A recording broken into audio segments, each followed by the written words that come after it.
Overlord, Paladin of the Holy Kingdom. Chapter 1, The Demon Emperor Yaldabaoth.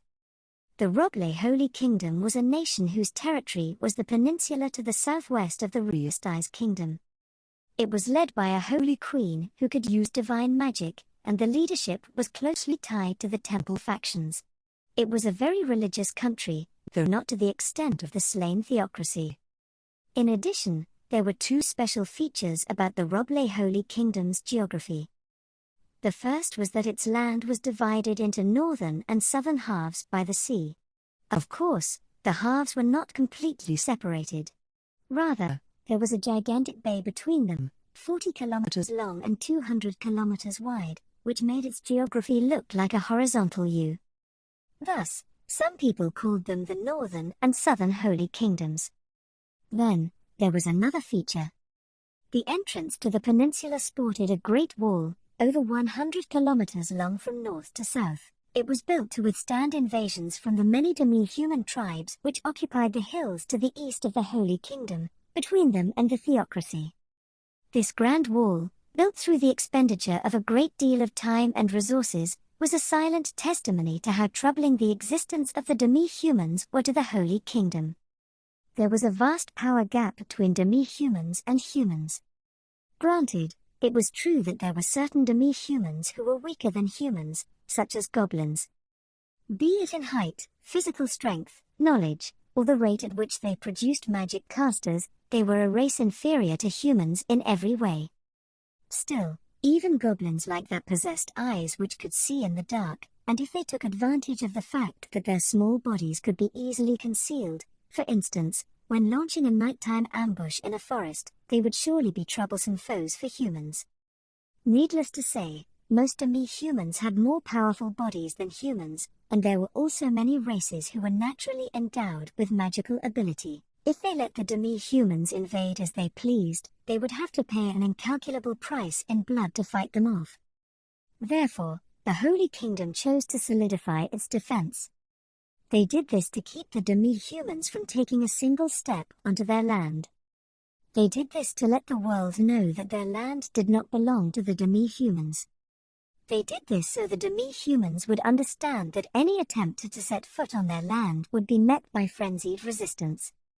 Yet, the wall built for that purpose possessed a few problems. In order to keep it operating at full capacity, they had to keep a great deal of manpower permanently on site. The Holy Kingdom's leadership had once calculated how much fighting strength would be required to defeat an invading tribe of Demi-humans. The answer was that the country would collapse before the Demi-humans even attacked them. While they did not have the luxury of raising troops which would go unused, there was a need to station an appropriate amount of manpower there. In the Holy Kingdom's history, after the construction of the wall, the gravest intrusion into their lands had come during an invasion which took place amidst the long rain. It was a night attack, launched by a race called the Thrush, who possessed sucker cup hands, tongues envenomed with a paralytic toxin which could extend a long way, and advanced members of their species could even change their skin color as though using the camouflage spell. The Thrush crossed the wall and headed west. Quite a number of villages had been lost to them, and such was the tragedy which had unfolded back then that to this day, there were still rumors about whether or not the Thrush was still hiding within the borders of the Holy Kingdom. They wanted to fully man the wall in order to prevent such a tragedy from occurring again, but stationing troops at every single point along its length would strain the nation. The compromise which the nation came up with was to build small forts at fixed intervals along the walls. These strongpoints would then be overseen by several gigantic fortresses. They stationed a small number of troops in each of these strongpoints, their purpose being to fight extended battles down to the last man.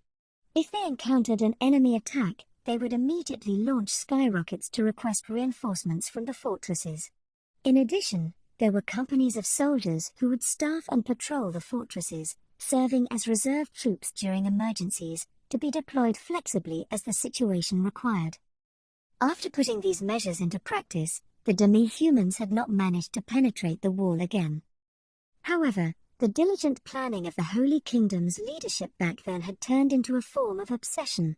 Even countermeasures like a defensive line of fortresses could not reassure them.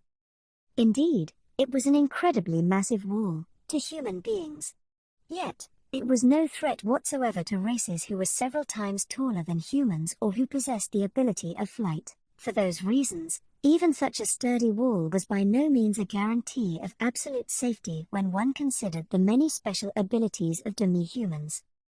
The Holy King at the time was a prudent man, and he had even prepared a stratagem for when the wall was breached. His solution was to mobilize the entire nation. For that reason, the citizens of the Holy Kingdom were conscripted as a form of national service. All adult citizens, male and female, would spend a certain necessary amount of time undergoing military training, after which they would be assigned to sentry duty on the wall. The hope was that they would become the manpower with which to protect their land in case the demi-humans crossed over the wall. All residences above a certain size were also fortified. This gave the local villagers enough fighting power to hold out until the regular army could arrive, and allowed said villages to serve as military outposts. In the end, the villages of the Roble Kingdom were far better protected than those of other countries, and they could also function as military bases. The Holy Kingdom's fortress line was composed of 3 fortresses linked by the wall. Each of them protected one of only 3 fortified gates along the full length of the wall, which was in excess of 100 kilometers long, and they also functioned as garrisons to dispatch troops to the surrounding strongholds. If the demi-humans invaded and an overall mobilization order was given, they would become staging areas where the troops would gather in order to attack the enemy. This was one of them, the central fortress. As the sun slowly sank beneath the horizon, the red-tinted land was slowly soaked with the color of night. A powerful-looking man stood with one foot on the battlements, looking out over the land, at the western foothills. After that, he put his foot down. He was a man who bulged with muscle. His neck was stout, and his chest muscles were impressive enough that one could sense them even through his thick armor. His powerful arms protruded from his rolled-up sleeves. There was no better way to describe him than athletic, regardless of which part of him one looked at. His face was like a boulder, weathered by harsh conditions, and his thick brows and unkempt moustache spoke of a savage, wild nature. His mighty body and his stern appearance ought to have matched each other, yet his eyes broke that trend. They were tiny and round, beady like those of a small animal, and they felt almost comically out of place. Such a man now looked to the sky. The wind carried the thin clouds at incredible speeds, but even the starry night beyond their gossamer veil could not produce enough starlight to illuminate the land. The man's nostrils flared, and he took a deep breath, smelling the breath of night through the early autumn air, which was flavored with a hint of winter chill. The violet night sky was swallowing the faint light of dusk upon the horizon with a speed visible to the naked eye. The man turned his back to the hills, and looked at the men around him. They were fierce warriors, who trusted him and who followed him.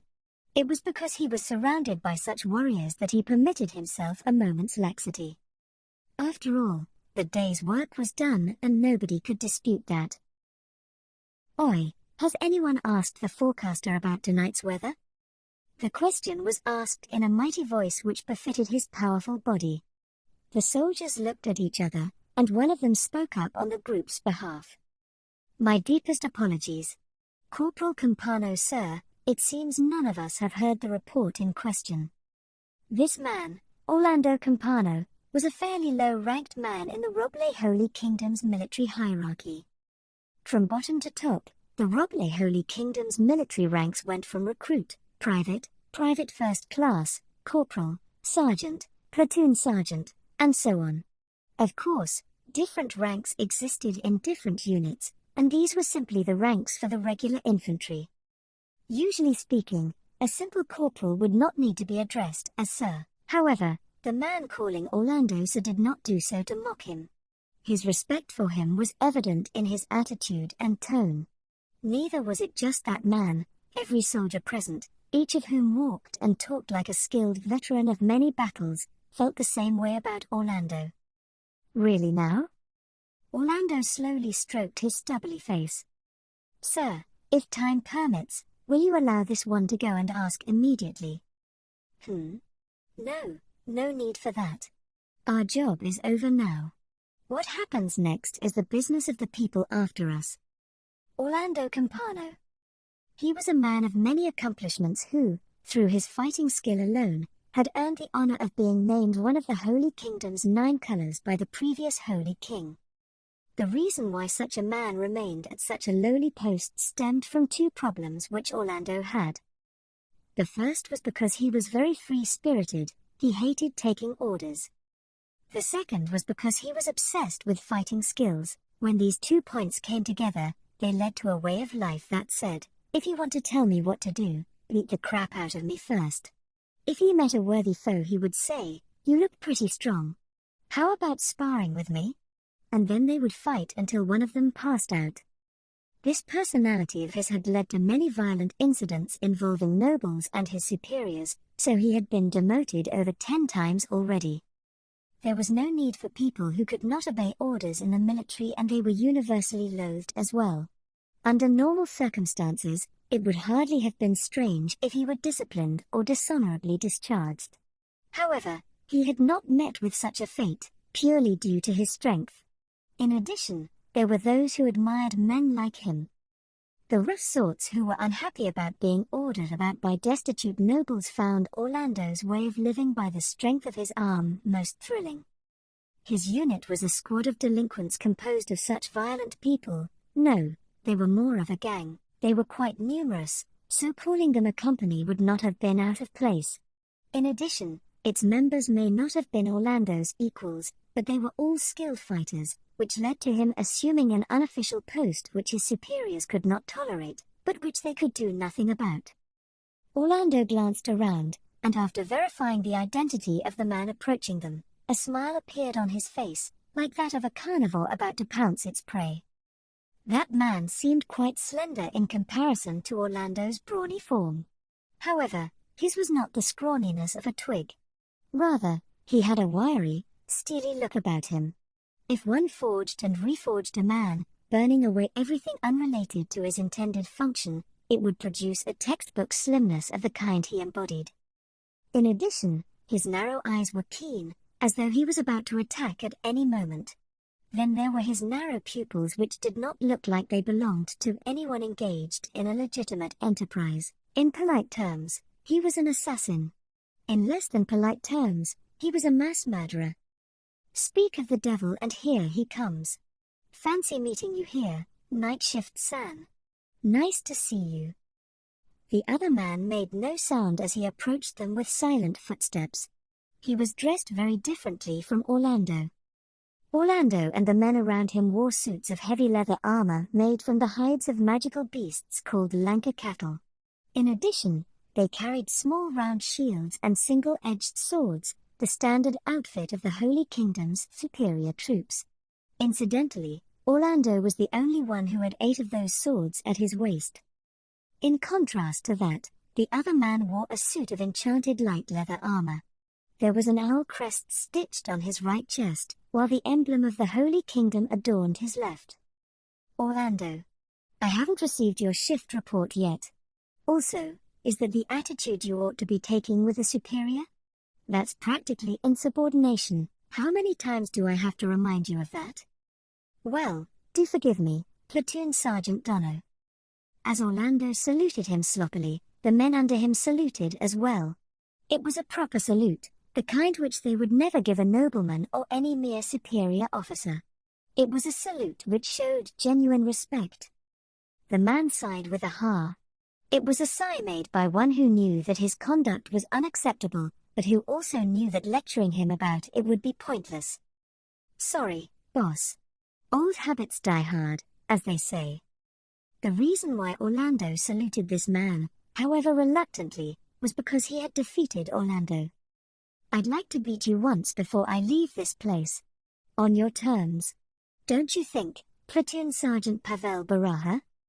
The man, Pavel Baraha, was nicknamed the Night Watchman. Like Orlando, he was one of the 9 colors. The massive, exquisitely made bow on his back gleamed with a faint light of magic, and the quiver hanging at his waist glowed in the same way. He was an archer, just as his appearance suggested. He was a superb marksman, with a reputation of perfect accuracy. I think this all the time, but working at night sure is hard.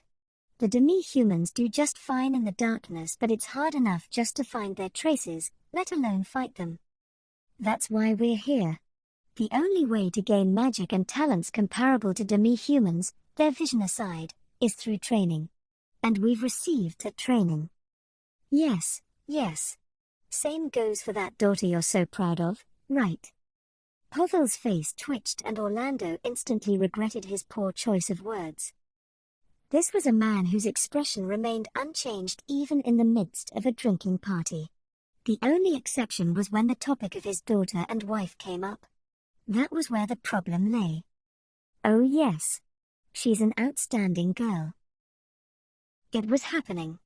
It had already begun. Pavel paid no heed to Orlando's regret and continued speaking. That said, I honestly have no idea why she wants to become a paladin. She's weak little girl, certainly not the type who thinks of fighting power as everything. Honestly, she's even been scared to tears by caterpillars in the past, and while I did say that might was everything just now, that doesn't extend to my wife. Although my wife does seem like that in some ways, and she's adorable because she grew up like me, no, I should say that it's a pity she ended up growing up to look like me, but the true shame is that she doesn't have any talent for using swords. However, she's adept with the bow. If only she could hone her skills in that respect, but then here she is wanting to be a paladin and whatnot. He let the meandering monologue flow in one ear and out the other, making the appropriate noises in response when they were needed, but it would seem he had still been found out. Oi, are you listening to me? That question was only to be expected. No, I wasn't listening. I think I stopped after the third time. After hearing the same thing about 5 or 6 times, under normal circumstances Orlando would have unhappily retorted hell no. However, taking that tone with Pavel would be a terrible mistake. That was because he knew that he would surely reply, then I'll tell you again. This was the right answer. Of course I did. What a lovely girl she is. Pavel's face changed dramatically. While it was an ugly, fiendish expression that put Orlando on his guard, the fact was that the other man was simply embarrassed. If he did not capitalize on the way Pavel's mind was savoring the joy of hearing his daughter being praised by others and overcome Pavel's desire to praise his daughter, he would be plunged into that hell once more. Also, only one thing could trump the topic of his daughter. That was work. Doesn't night work mess with your biological clock? Won't your body get weird? The butcher's expression on Pavel's face returned to his usual killer's expression. How many times have you asked that question already? The answer's the same as always, it's nothing to be concerned about. Still, why do you keep asking that question? What are you really getting at? He knew the cause for it, but he still stared at his rapid shift in attitude. Where did the you from just now go? He wanted to say, but Orlando did not want that hell to return once more. What I really want to say? Well, that's a surprising question. I was just thinking that it'd cause a lot of trouble for me if the man who beat me ruined his body and ended up having to retire over a trivial thing. Of course, once I win, such minor things won't matter anymore. In the past, Orlando had been full of himself when he was first assigned to this strongpoint, and thinking back to those days embarrassed him. Skilled soldiers gathered around him in admiration, fueling his ego ever further, and somehow, he had ended up fighting a mock battle with Pavel. Orlando favored the sword, close combat.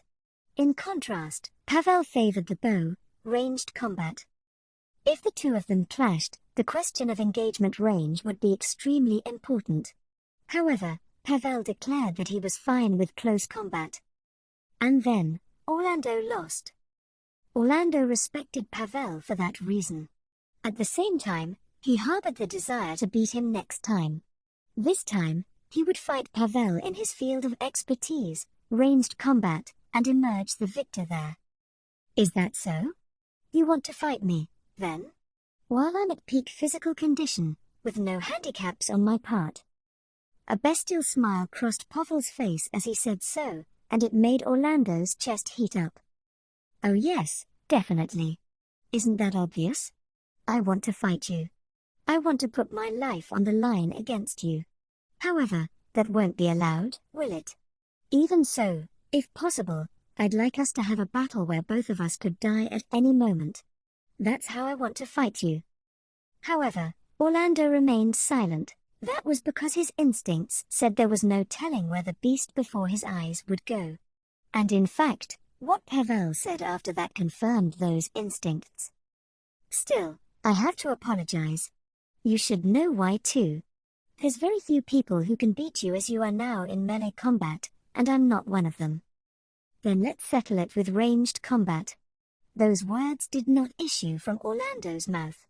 That was because he knew it would only be an insult to a worthy opponent. He recalled Pavel's bow skills. He was still not confident that he could evade his attacks and close the distance at the same time. "No, not yet." "Well, if that's all, time to make your report." "No need to rush, boss. It's not time for the shift change yet, right? Look, the bell hasn't rung yet." Indeed, the chime that signaled a shift change had not yet sounded. "You still need to prepare to change shifts, right? There are things to do before the bell goes. You ought to be getting yourself ready so you can change over the moment the bell rings." "It's still too early even for that, right, boss? Come talk with us for a bit." "Then, may I make a report to the platoon sergeant's second in command?" The person who spoke was one of his men. "Oh, that's a great idea. Excellent job, you. How about that, boss?" "Huh. You're being really persistent today. You want to say something, right? Good grief. If you want to say something, come out and say it." But of course, he could not.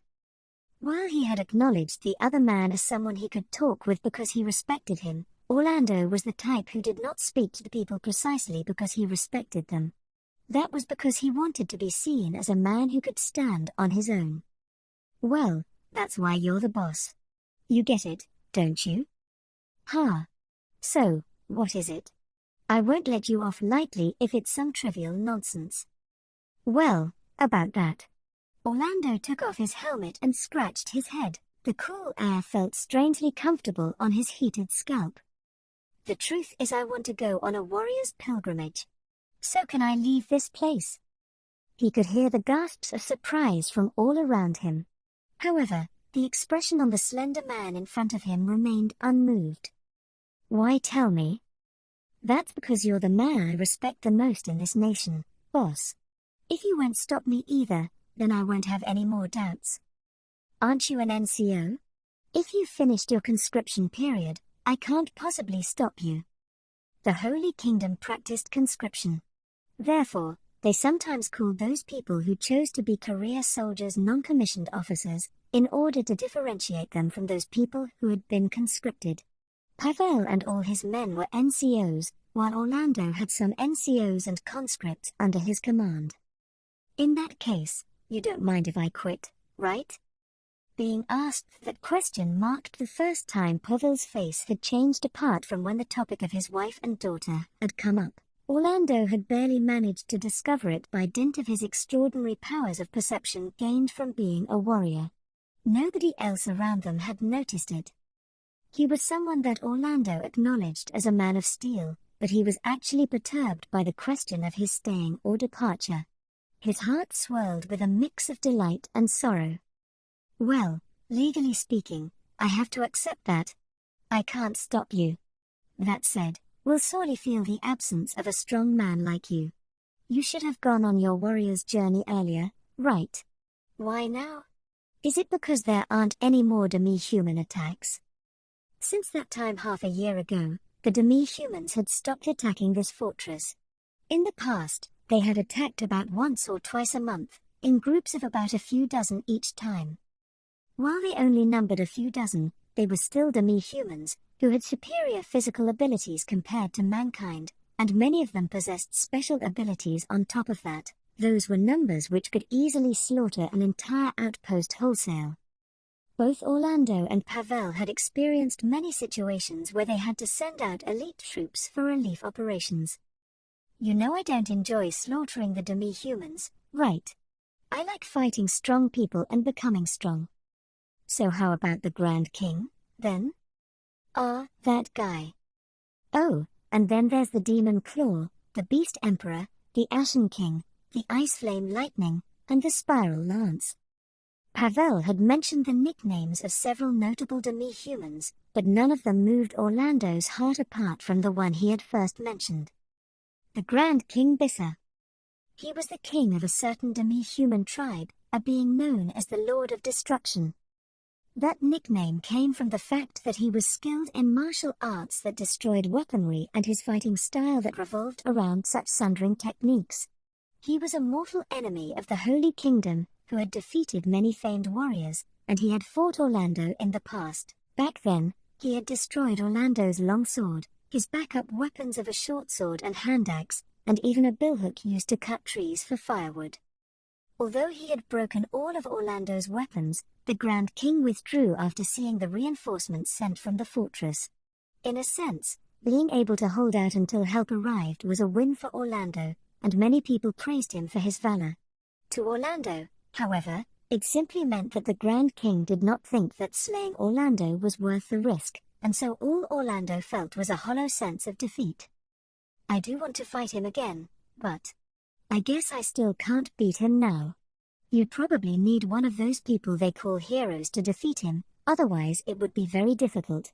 Therefore, you've also heard of it, right boss?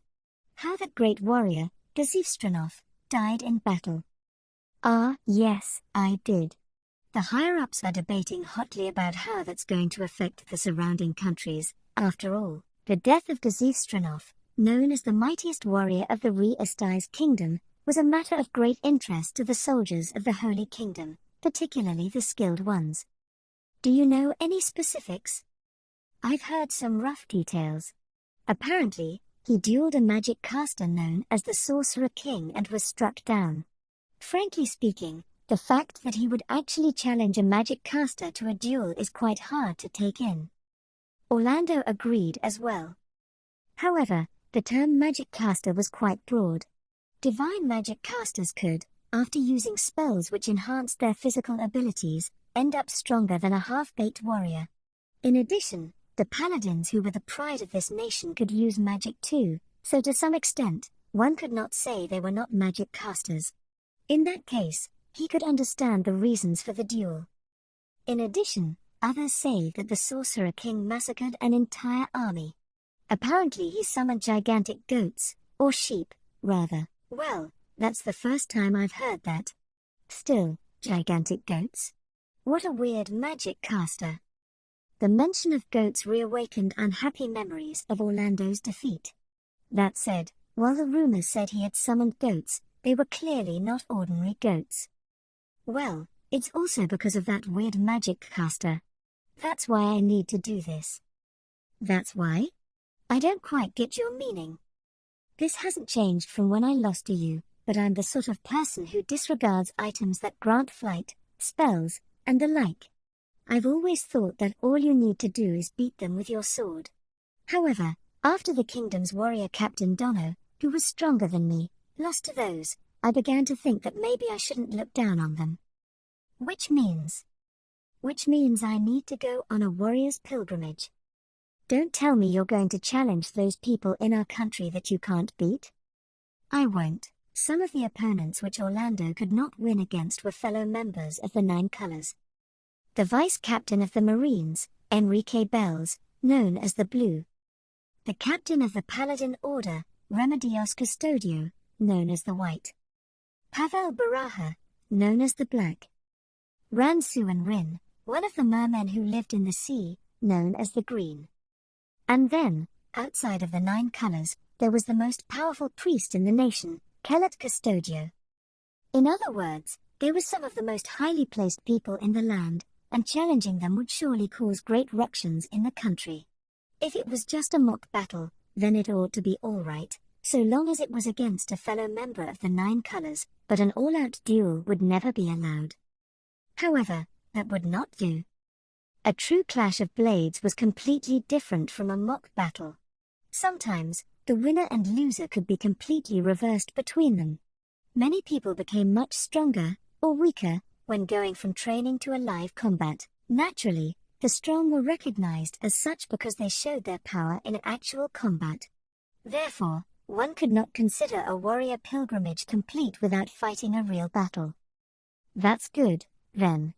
Still, where do you plan to train yourself?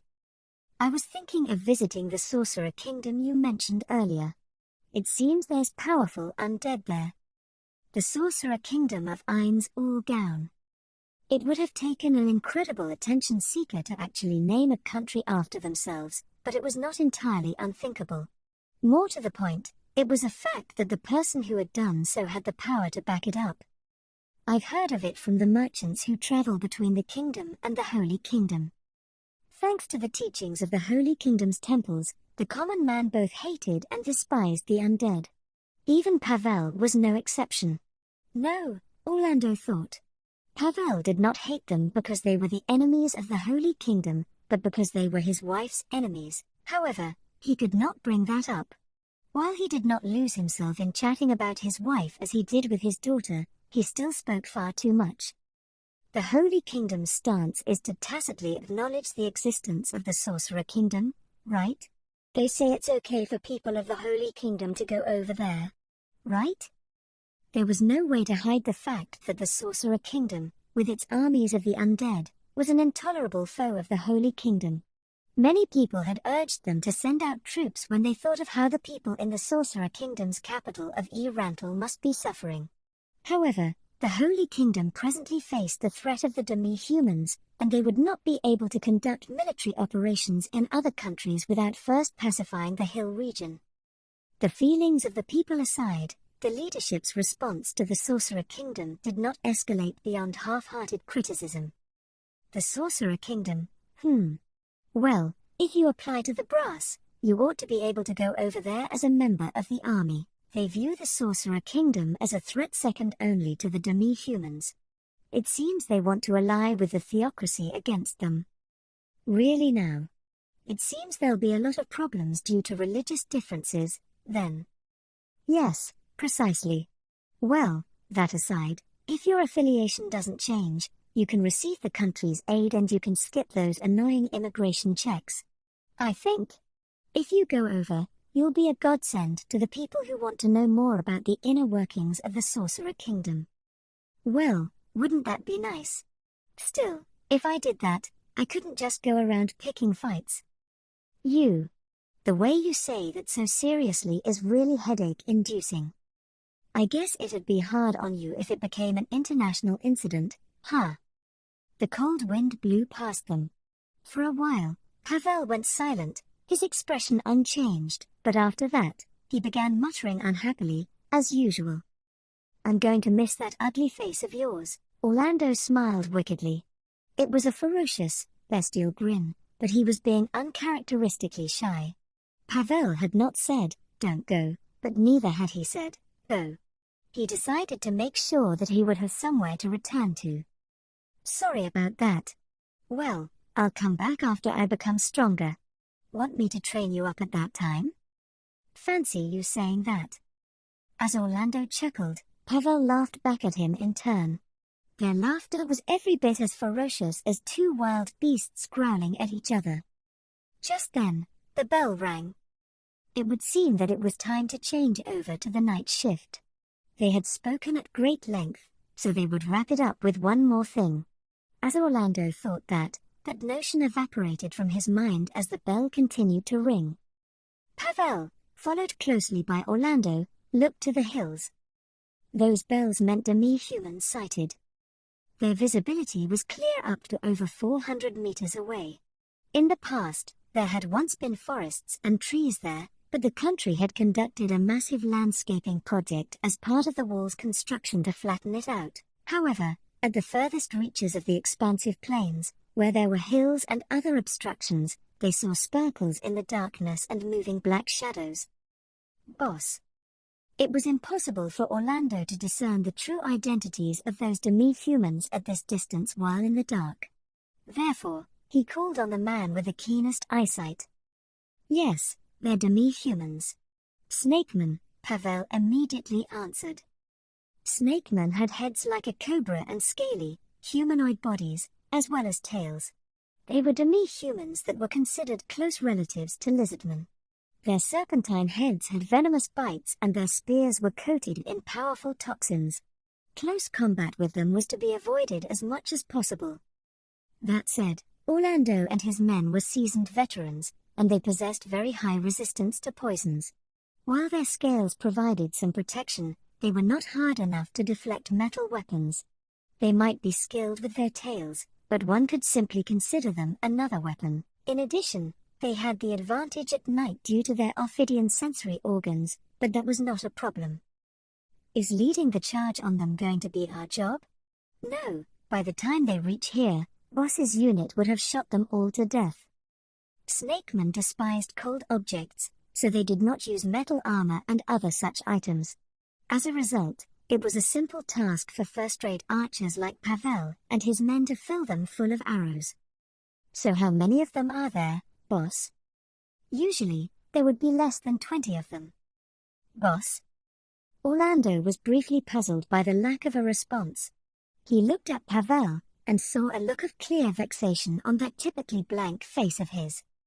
What's wrong, boss? There's more of them? Could this be? This is bad. I've spotted members of other species. Armats, ogres, and are those cabins? What did you say? There were all kinds of demi-humans in the hill region, but they did not have good relationships with each other. On the contrary, they often fought over territory, and apart from cases where ogres took goblins as slaves and cruelly used them, these races very rarely worked with each other.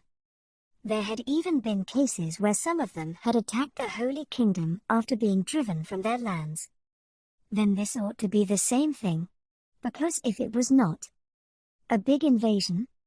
He did not know who had said that. Perhaps the person saying so might have thought he was speaking to himself, but it sounded clear enough to his ears.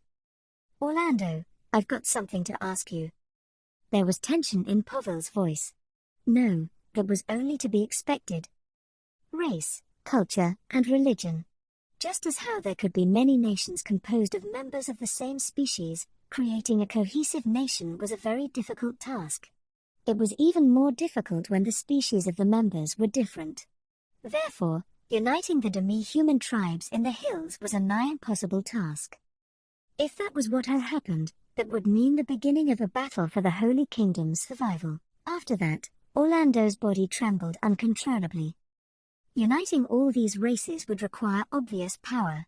Among mankind, wisdom and wealth would qualify as a form of strength, but the demi-human races prized power. In other words, that means there might be a frighteningly powerful enemy out there, is that it? Tell me with your warrior's instincts. Why do you think these guys chose to reveal themselves at a fortress like this, at such a well-defended place? 1. They're serving as bait to draw out our forces to thin out our defenses. 2. They're confident of breaking through in a head-on attack. 20% of the Holy Kingdom's fighting strength is stationed here, and they're going to crush us like cockroaches. Despite feeling Pavel's keen gaze from beside him, Orlando did not stop talking. At the same time, they're going to use this fortress as a bridgehead. Then, they're going to crush the morale of the Holy Kingdom and boost their own morale. Is that it? They might issue a mass mobilization order. Ha ha. A war like this has only occurred once before in the history of the Holy Kingdom, and now there's going to be another one like it in our time. What can we say to that? I'm going to report to the higher-ups. You come with me too. Got it, boss. Oi, you lot. This is going to be one hell of a party. Keep the backup weapons coming. If the enemy was an army, they would have to spend a lot of time forming their troops up. This was especially true if they counted numerous races among their number. However, the same applied to the defenders as well. Since they were an army, they would need time to prepare themselves. This held true even on the front line. There was a shocking number of things which needed to be done. There was no more time to idle around. Orlando ran after Pavel. As the enemy troops slowly formed up, Pavel felt a sharp pain in his throat. The slower the enemy attack, the more forces they could gather to this fortress, and the more time they would have to give the mobilization order. This was the perfect scenario for their commanding officers, but Pavel did not share their opinion. There were demi-humans with intellect that surpassed humanity. Surely the commander of such a vast army was no fool. In that case, he would know that giving their opponent time to prepare was a disadvantageous thing. In addition, it was late at night now, and the coming battle would be to the demi-humans' advantage. It would be the same even if they lit bonfires. Pavel looked at the enemy lines 400 meters away. While they were organized by species, no consideration seemed to have been given to things like the weapons they wielded, their respective tactics, their various racial characteristics, and so on.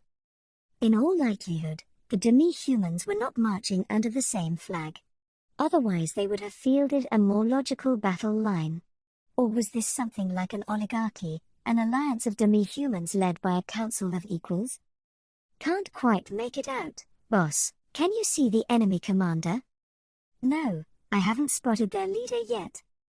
His men had not reported sighting anything like that so far. However, there had to be a commander. Otherwise, even forming up into units would be very difficult. He can't keep hiding forever. He'll surely show up on the battlefield.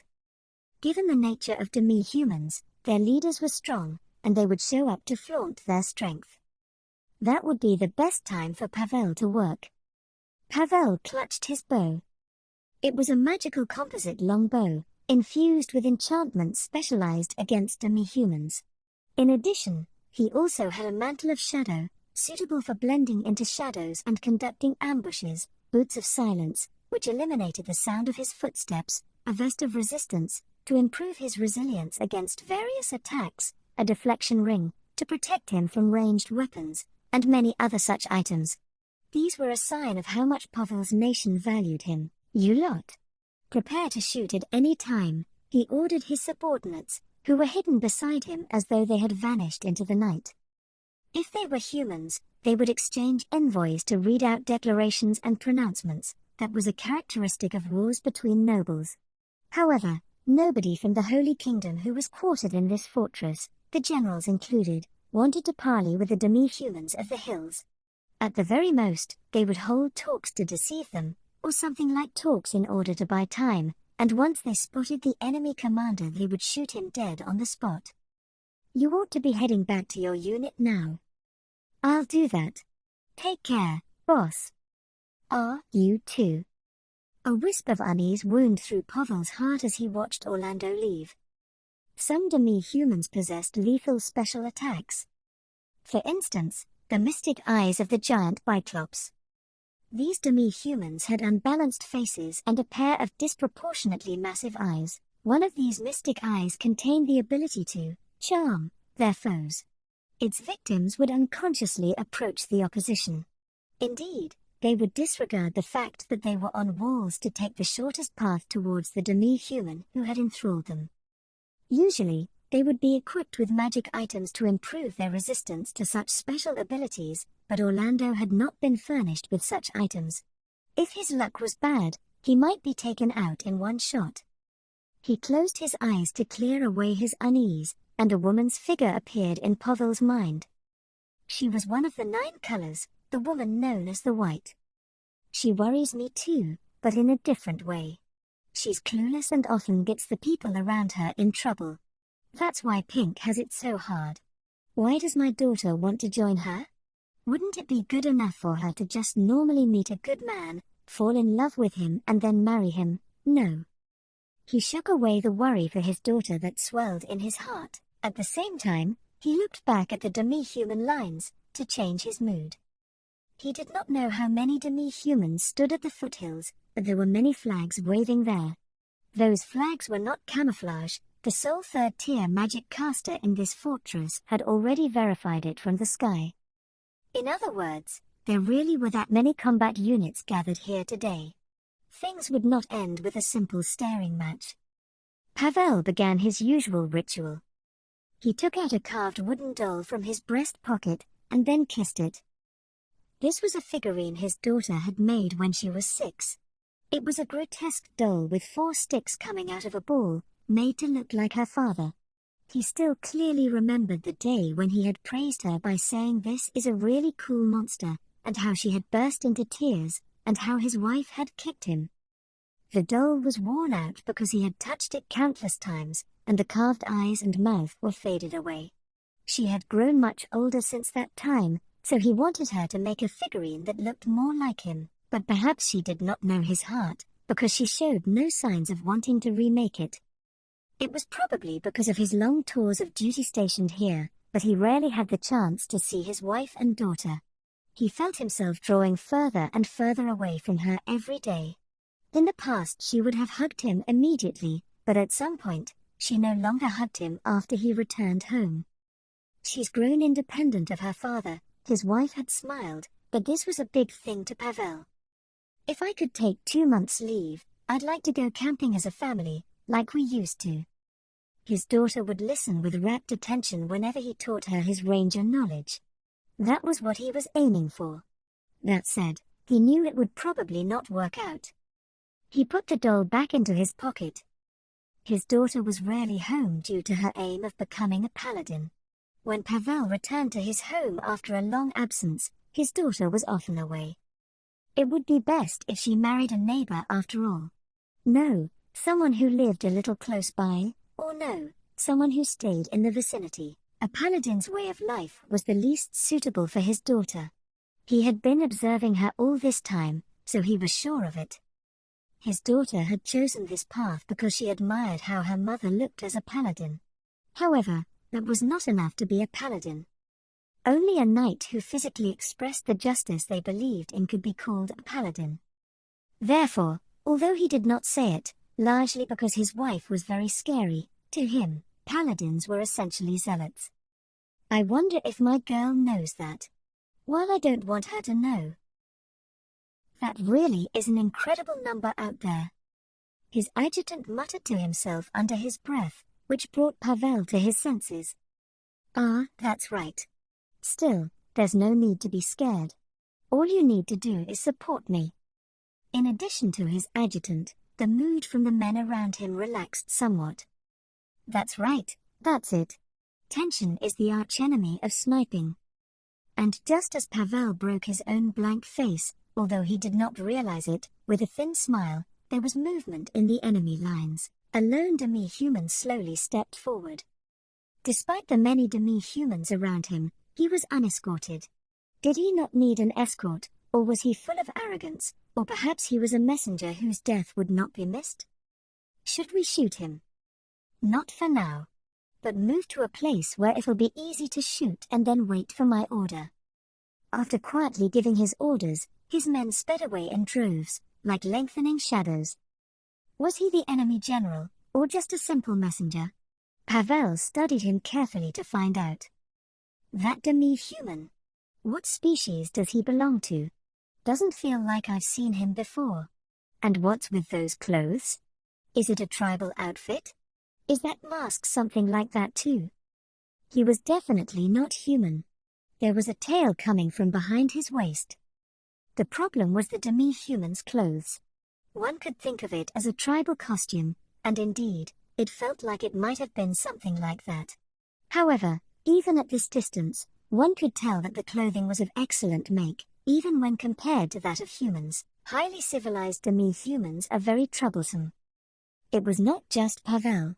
All the soldiers waiting on the walls gulped as they watched every move the demi-human made. Amidst the oppressive mood in the air, the demi-human approached to within 50 meters of his location. That's far enough. Any further and you'll be encroaching on the Holy Kingdom's territory. This is no place for you demi-humans. Leave at once. The voice was loud enough that even Pavel, who was some distance away, felt it was loud.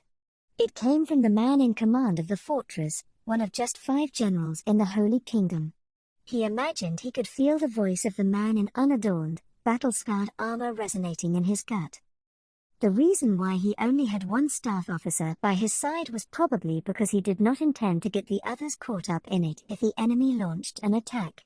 In their place were many troops with tower shields hidden behind them, ready to rush out if anything happened. In contrast, the demi-human's voice was gentle and pleasing to the ear.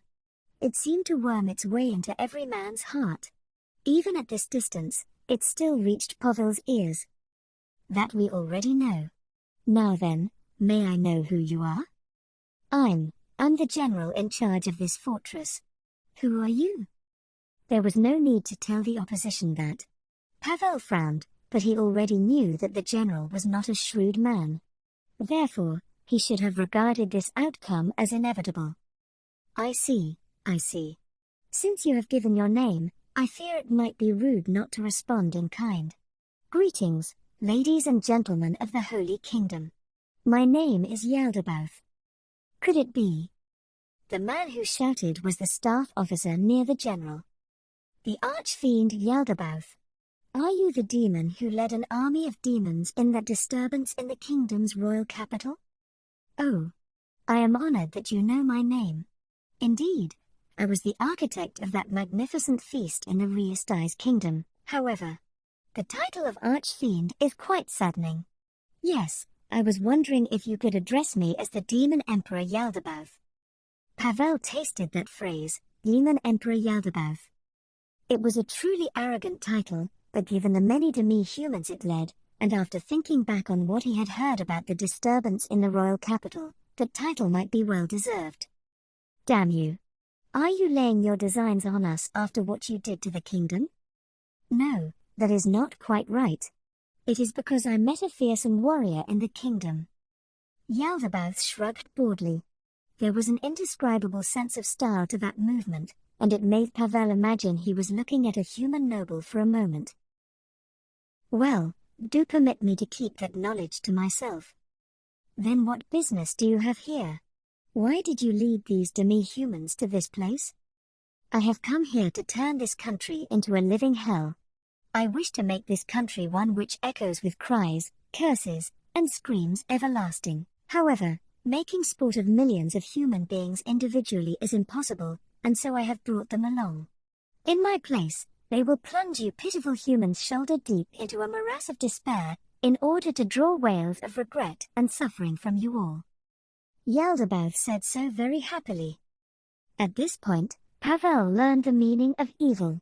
What the holy men shouted about the wicked demi-humans was nothing more than propaganda to raise fighting spirit. It was practically sleep-talking. From a detached point of view, demi-human invasions were nothing more than going to the farm to feed themselves. Terror filled Pavel's body. At the same time, he made up his mind. He would not allow that demon to set foot upon the Holy Kingdom's land, where his wife and daughter were. He tightened his grip on the bow in his hand. If Yaldabaoth's words were intended to intimidate them, then they had been a complete failure. Humans were not cowardly and weak creatures. They would let him taste the foolishness of underestimating humanity with their vicious counterattack. The people here possessed the iron will to defend the Holy Kingdom, and even if it had rusted a little in the past few years, they were still fiercely devoted to their home nation. Do you think we'd let you do something like that? Listen now, Yaldabaoth the fool. The general barked. Indeed. He was barking. This is the first line of the Holy Kingdom's defense. It is also the last line of its defense. Beyond us lies the peace of the Holy Kingdom's people. Did you think we would let you trample it as you wish? The nearby soldiers shouted, "Yo!" in response to the general's bellowing. In that moment, their fighting spirit flared up. Pavel would have cried out as well if he were not hiding himself, and perhaps his subordinates, whose bodies trembled faintly, felt the same way. However, a round of out-of-place applause threw a damper on that. After clapping for a while, the demon spoke up. Watchdogs which guard the cradle, I cannot say I disapprove. It is very important to protect things. Yes, I approve very much. That being the case, I shall give the people I capture here the finest possible reception. The way he laughed as he spoke made him sound like he was enjoying himself. Yaldabaoth did not speak particularly loudly. Therefore, it would have been understandable if his voice did not carry over to where Pavel was. Even so, the words reached him with a mysterious clarity, as though they were coming from behind himself. Don't worry about it, that might be the work of magic.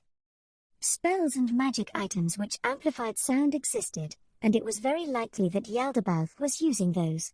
However, he could not escape the unpleasant feeling which seemed to adhere to his back. I will not accept surrender or anything of the sort. Entertain me to the best of your ability. Now then, let us begin. Pavel gave his subordinates the order to shoot. There was no need to wait for the general's commands. They were permitted a degree of independence, because opportunities to snipe the enemy commander were not readily available. Waiting for approval from their superior might result in them missing their chance. Pavel stood up. The men around him followed suit. It took only a moment to lock onto his target. A distance of 50 meters was essentially point-blank range to Pavel. He drew his bow, filled with the intent to kill, and Pavel felt Yaldabaoth's eyes meet his through the mask. We won't give you the time to flee or defend yourself. If you want to blame anything, blame your own arrogance for coming out onto the front lines alone. Loose. 51 arrows flew out in time with Pavel's voice. Their enchanted bows discharged magical arrows. The flaming arrows left red lines hanging in the air, blue trails lingered behind the ice arrows, the lightning arrow's path was marked in yellow, green streaks followed in the wake of the acid arrows, and Pavel's own holy arrow traced a white trajectory as they all soared through the void. The arrows loosed from the fully drawn bows traveled flat paths as they streaked through the air, each one striking Yaldabaoth's body without deviating in the slightest. Pavel's shots were exceptionally potent, and after being enhanced with his martial arts and his skills, each of them possessed power comparable to a mighty downward slash from a heavy trooper. If he were hit by this, even a man in full plate would be knocked back and sent rolling over the ground. However, Yaldabaoth did not move in the slightest even after taking 51 arrows. And then, something happened which made him doubt his eyes. The arrows which should have punched through his body fell to the ground. What? Is he defended against projectiles? Pavel quickly knocked his second arrow as he thought about how Yaldabaoth had defended against those arrow shots. Some monsters were able to nullify attacks through their special qualities. For instance, lycanthropes and the like were nigh invulnerable if one did not use silver weapons against them. He considered that Yaldabaoth might have a similar ability. In that case, what sort of attack could breach Yaldabaoth's defenses? The arrow he had launched just now was made of steel, and it was enchanted with holy power that was especially effective against those of evil alignment. While it was said that demons could not defend against it, there was no denying that Yaldabaoth had proven immune to it. In that case, it would be best to use other arrows to learn more about the opposition, tearing down his veil of mystery to chart a course for victory. Pavel readied a silver arrow next. It too was imbued with righteous power. Now then, do permit me to make a move of my own. It is a trifling present, but I would be delighted if you would accept it. This is a 10th tier spell, Meteor Fall. Pavel sensed something from above him, approaching with unavoidable speed. Looking up, he saw a mass of light. It was a gigantic heated rock. No, it was something bigger than that. Light gradually filled his vision, and for a moment he glimpsed the forms of his wife and daughter amidst the light. He knew it was an illusion. His daughter was old enough that she could choose her own path in life.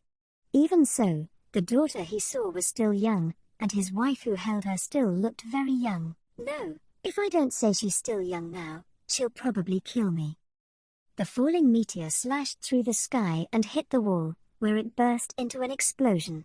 A thunderous roar echoed all around. The massive shockwave flattened everything it touched and shattered the wall. As the sand and dirt thrown up by the shockwave of the explosion began falling back to earth, the dust slowly began to settle. What it revealed was the remains of the broken wall, blasted to smithereens, and drifting smoke. After looking at the devastated fortifications, there was no need to think about what had happened to the soldiers stationed there. Humans could not possibly survive such conditions. Of course, Demiurge knew that some humans could endure such things. For instance, There were the fools who had stepped into the great underground tomb of Nazarick, the holy land created by the supreme beings. However, he had done thorough research beforehand, and he had verified that no such humans existed here. Now then, this ought to be enough for preparations. Demiurge dusted off his suit with his hands. He had not been showered with sand or dirt, but the dust from the blast had reached him, so there was a slight earthy scent clinging to him. No, he would have done so even if that had not been the case. After all, this was a valuable item from the great being who had made him. Of course, Demiurge had many other clothes besides this set, but that did not mean that he could treat it carelessly because of that. As he thought of his mighty creator, he smiled behind his mask, and then looked out at the pitiful humans. If he followed up with an attack, the enemy's confusion would become that much more apparent, and at that point, the demi-human assault would cause a complete rout. However, he had not used that spell just now for that purpose. Demiurge could only cast a very small number of spells. There was only one other 10th tier spell available to him. His true power lay in his skills, and while he had used that spell just now to conserve his strength, the scene before his eyes was sufficiently tragic as it was. There was no sign of a counterattack. It would seem they were desperately trying to collect information and regroup. Their commander is not dead. And their confusion doesn't seem because they're suspicious of us. Are they really all right? Demiurge turned his back to the humans, walking back to the formation of his slaves. He was not even on guard against the possibility of being attacked from behind. He could afford to be this lax because of all the information he had gathered. Demiurge was very strong. Indeed, he might be ranked lowly among the Floor Guardians, but he was confident of victory in battle. That was because he knew that battles were fought because one was confident of winning them. That was to say, one should not choose to fight if one was unable to win, unless otherwise ordered. There was only one person that Demiurge could not defeat. In other words, there was only one opponent against whom Demiurge could not prepare enough to assure his own victory. That person possessed intellect which surpassed his, schemes which beggared the imagination, a view of the world which seemed to extend out unto eternity, the ultimate pinnacle who held everything in the palm of his hand. He was the supreme ruler of the great underground tomb of Nazarick, Ein's All-Gown. That supreme being was the one to whom Demiurge owed his loyalty. Producing a great deal of undead was part of his plan. Once that scheme takes effect, nobody will be able to harm Ein's summer. How fearsome he is! It seems the others do not yet realize how joyful it is to be ruled by such a supreme being. There was a thud. This was the first time something had happened which Demiurge had not expected. He turned to look at the source of the sound. It would seem someone had jumped down from the wall. The man in question slowly rose to his feet. The boss is dead. He was the man I wanted to defeat. The man drew his swords with both hands as he said so. Demiurge evaluated the man from his appearance. He reached an answer immediately. Threat level, E1. Error probability, E, none at all. Importance, E, guinea pig. In other words, he was nothing but trash. Still, he was one of the 9 colors. While not all of them were impressive, he thought that it would be good to capture him and run all sorts of experiments on him. Ooh! The screaming man ran over to him. Slow. So slow. If this is the extent of his speed, should he not have used his brain more? For instance, using silence to approach quietly and close the gap between us. This was a distance his comrades would have been able to close in an instant. The man, slowly, ran over to him. According to the information Demiurge had collected, this man of inferior ability could apparently use a special attack that was several times more powerful than normal in exchange for breaking his weapons. Therefore, he had a sword in each hand, and several more swords like it at his waist. How should I kill him? If I finish him off as cleanly as possible, then when I take him back I can. He's finally arrived. After ensuring that he would not be splashed by the man spraying blood, Demiurge gave an order. Stab yourself in the throat with your swords. There was a choked gurgle. A look of bafflement appeared in the eyes of the man who had just pierced his own throat with the blades he held. His eyes clouded over like marbles as he collapsed to the ground. Pained cries rose from the wall. Demiurge turned, walked over to the man's side, and picked him up by the collar with a single hooked index finger before returning to his formation. After he returned to his lines, the representatives of the various tribes, not their leaders, gathered before him. Demiurge had mentally divided the demi-humans into two groups. One kind craved fresh blood and viewed humans as food. They would obey the strong, and they gladly obeyed Demiurge's commands. The other kind were those who had been made to kneel before the terror of Demiurge, and they obeyed him due to negative inducements like fear. Demiurge had selected a group of the latter kind. You took your time in assembling. Saying so, he seized the shoulder of a random demi-human he had selected from the group. Its species was known as Zins. After doing so, he ripped the skin from its shoulder. While Demiurge was among the weaker floor guardians, he could still do that much. The demi-human whose skin, and some of its flesh, had been ripped off collapsed to the ground in intense agony, shrieking wordlessly. Now then, begin the attack. Take care not to sustain too many losses. The main course begins after we get past this wall, Demiurge said in a gentle tone. His kindness was genuine when it was directed to his fellow denizens of Nazarick. He was a very gentle person when it came to his friends. However, to everyone else, his kindness was merely the care he gave to his tools. After receiving his orders, the demi-humans ran back to their various tribes. The demi-human rolling around on the ground was no exception. The message they bore was that those who obeyed Demiurge's orders and achieved good results would meet a happy fate. Naturally, they also carried the message that achieving the opposite results meant that their future would be anything but happy.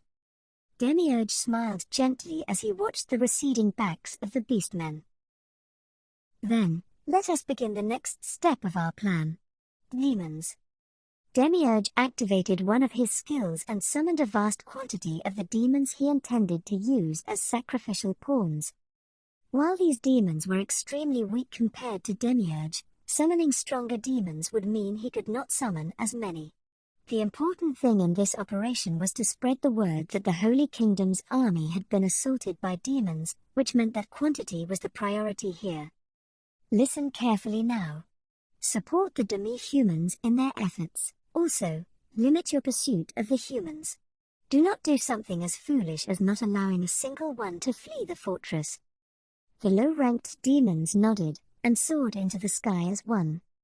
While summoned monsters were supposed to know a portion of what their summoner knew, said information was generally quite vague. It would be best to regard it as the ability to tell friend from foe. Therefore, it was important to give verbal commands to summoned creatures. Now then, it would be good if the ball landed on target. Demiurge's perspicacious mind pondered all manner of situations, and after computing dozens of eventualities, he made the appropriate corrections to achieve his aim. Slight deviations were within his predictions. However, there were times when utter fools would lead to situations developing beyond their expectations.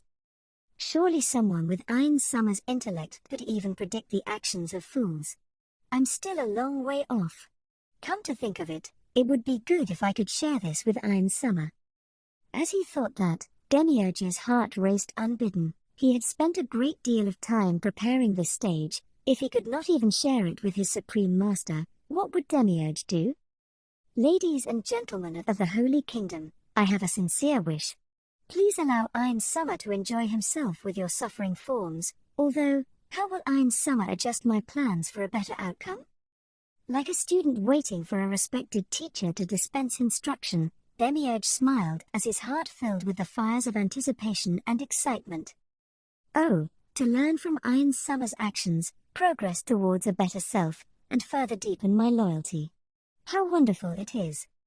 To Demiurge, who had been born to serve the supreme beings, nothing was more delightful than giving his all for his master. Ah, this is truly marvelous. The news of a demi-human alliance, one that comprised a massive army, crushing the strongest central fortress and its vast quantities of soldiers, then subsequently crossing the wall, had already begun spreading throughout the Holy Kingdom. The leader of the Demi-human alliance was called the Demon Emperor Yaldabaoth.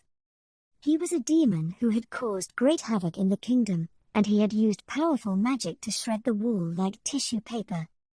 The Demi-human alliance was made up of 18 species, and their numbers were estimated in excess of 100,000. This army of demi-humans was now focused on destroying the walls and fortifications, and their advance had ground to a halt. After learning this, the leader of the Holy Kingdom, the Holy Queen, issued a general mobilization order to the entire nation.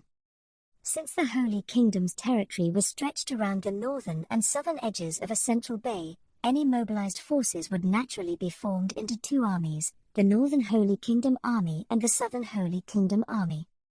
The armies each moved towards their own important locations, the city of Kalincha in the north, and the city of Dibonai in the south, where they spied on the enemy's movements for several days. The reports they received from the troops observing the wall made the situation even more pressing.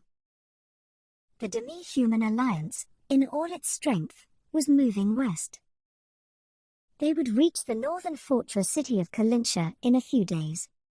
Really now? So this place is going to become a battlefield after all. The speaker was the Holy Queen, Kalka Besserez. Due to her low place in the order of succession, only males had inherited the Holy Kingdom until now. She should never have taken the position of Holy Queen. However, due to two qualities she had, the crown had eventually been placed upon her brow. The first was her beautiful looks. Her face was as beautiful as a freshly bloomed flower, filled with cuteness and dignity, and it was praised as the treasure of Roble, while her radiant, vibrant long hair was like threads of spun gold. Since it resembled an angel's halo, many who saw her gentle smile went on to describe her as a saint. The other quality was her excellence as a divine magic caster. She was a genius who could use fourth-tier spells at the tender age of 15, and she had ascended to the throne with the firm backing of the previous Holy King and the temples. Almost 10 years had passed since then. While certain voices disapproved of her excessive kindness, she had not made any mistakes which could be considered critical, and thus she had ruled the Holy Kingdom to this day. However, this rule was not solid, and embers smoldered out of sight. I understand your sadness, Kalka-sama, but the people who live in Kalincha do so because they have prepared themselves for a day like this. In the past, there was also that battle, where this city was the heart of the fighting. That's why the walls here are even taller and sturdier than anywhere else. The person trying to console her was a woman with brown hair. While she was as beautiful as the Holy Queen, her eyes contained a cold, razor-sharp look, like the edge of a blade. She was dressed in a suit of silvery full-plate armor and a surcoat. These were the traditional vestments of the Paladin Order's captain, an ancient article of magical masterwork. The most important thing was the sword at her waist, whose name was known to everyone in the Holy Kingdom. It was renowned as one of the 4 holy swords, the Holy Sword Sephalrasia. One of the 13 heroes, known as Black Knight, was said to have carried 4 swords, the evil blade Hyumeles, the demonic blade Kilonerum, the blade of Rot Dabble, and the fatal blade Sphes. This was one of the 4 swords which existed as a counterpart to them. Incidentally, the other 3 holy swords were known as the Sword of Law, the Sword of Justice, and the Sword of Life. Wielding a powerful sword often led to one becoming drunk on its power and neglecting the fundamentals of swordsmanship. Therefore, the fact that she carried that sword which she would normally never carry was a sign of her unshakable determination to join the upcoming battle, and to win it. Her name was Remedios Custodio. She was a close friend of Kalka, and as the strongest captain of the order in history, a feat founded upon her fighting prowess.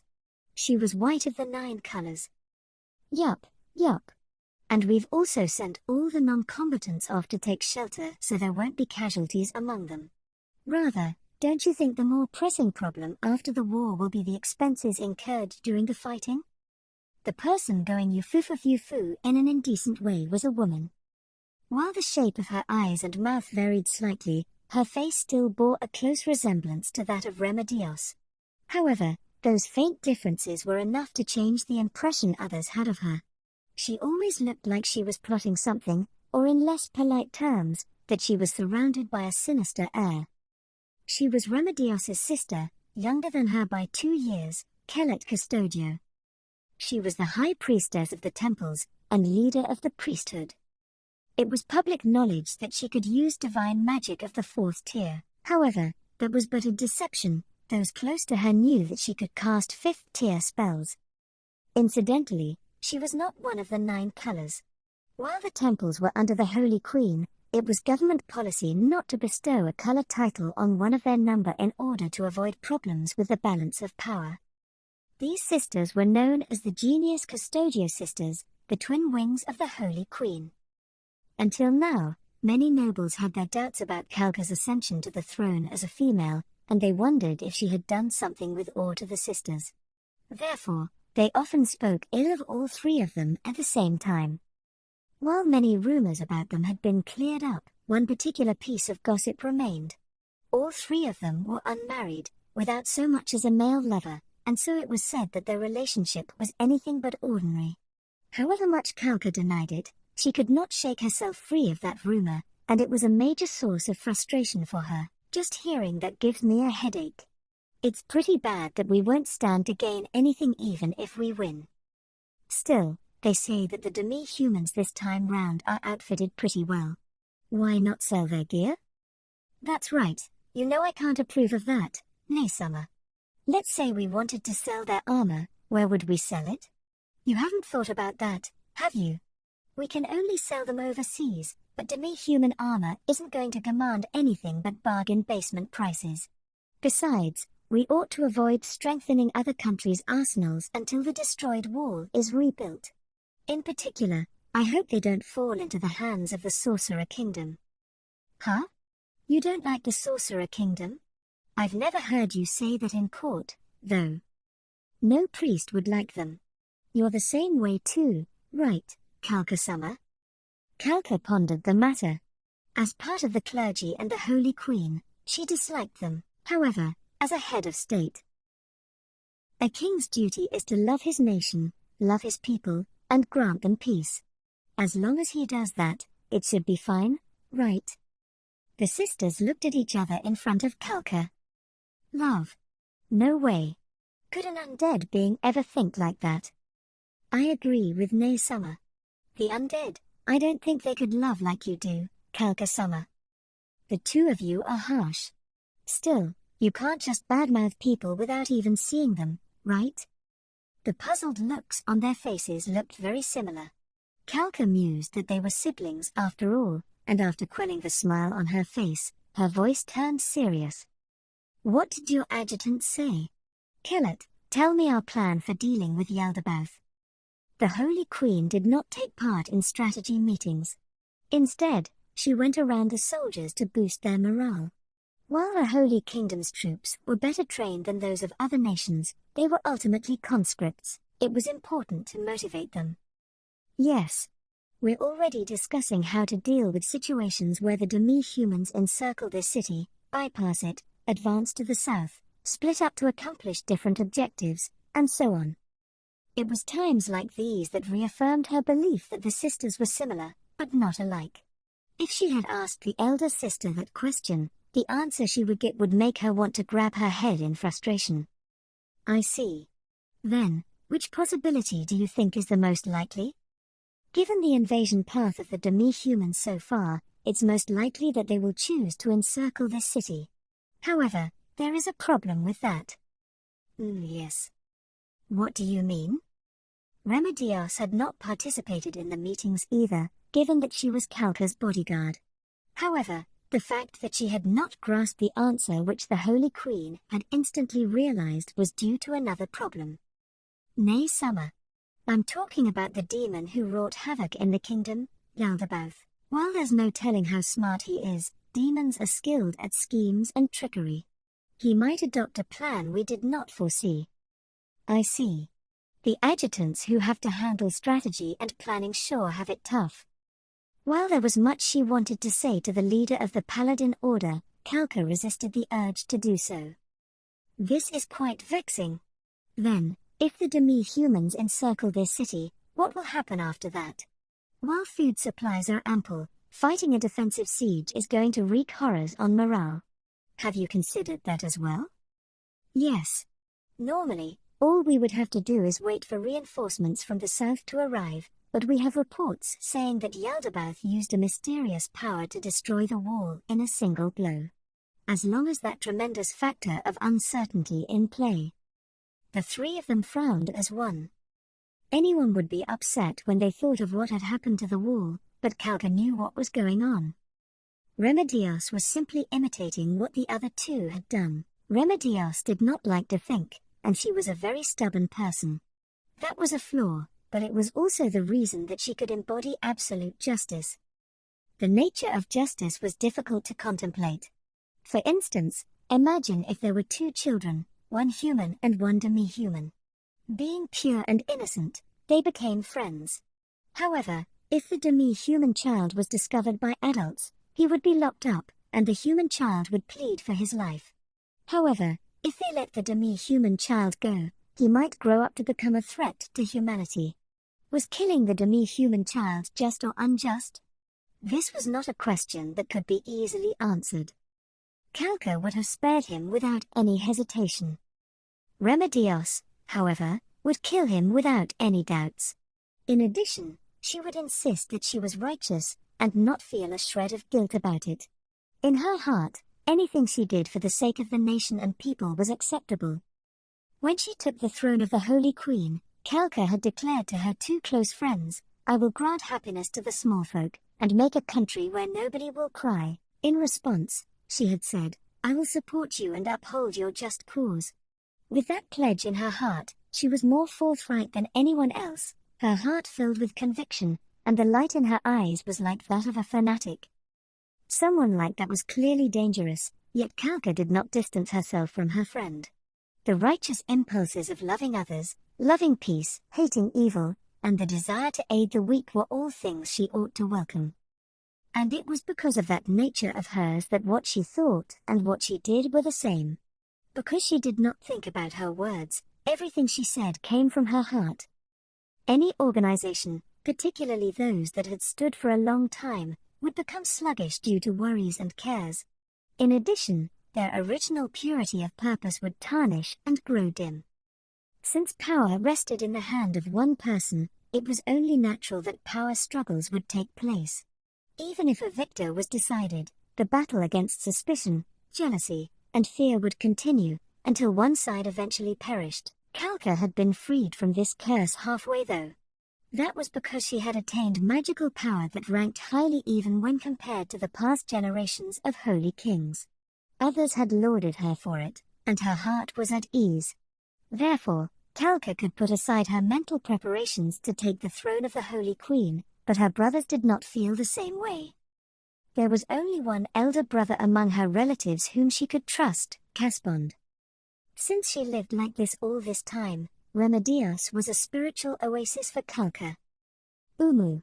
Such unbelievable power makes me think of the might of the demon gods from the stories. Nay Summer, even the demon gods weren't this powerful. For all we know, Yaldabaoth might be a being superior to the demon gods. What a pain. Then how shall we beat him? What are you worrying about, Kalka Summer?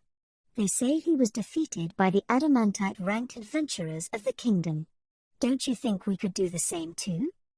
That is true, if adventurers comparable to us could do it. But the problem now lies in whether or not Yaldabaoth can repeatedly use that power which brought down the wall. On that note, the adjutants feel that given the wall was only struck once, he ought to have problems using it in succession. That's understandable. If he could use it repeatedly, then he could have just done so. He didn't because he could only attack once. Kalka agreed with Remedios's opinion. If there was a way to do it, there was no reason not to repeatedly use that attack. It was the same with Kalka. She lightly stroked the crown she wore. It was a magic item that was the binding focus for the grand ritual spell that had been passed down through the Holy Kingdom, the last Holy War. Well, We can conscript high-ranking adventurers, the kind who are used to defeating monsters and the like, as part of mobilizing our people. If we muster up our full fighting power, Yaldabaoth's hardly an unbeatable foe. The fact is, he's already been defeated once before. The Adventurers Guild had strongly protested the conscription of adventurers into the army, but Kalka had not revoked her order. It was only to be expected. This was a matter of national importance, and splitting their strength was foolish in the extreme. In addition, the Adventurers Guild was hardly as powerful as the Holy Kingdom itself, so forcing them to obey was a simple task. That's true. Though I guess we failed in that we didn't gain detailed intelligence about Yaldabaoth's activities in the kingdom. I apologize for that. No, I didn't mean that, Kellet. You're not at fault.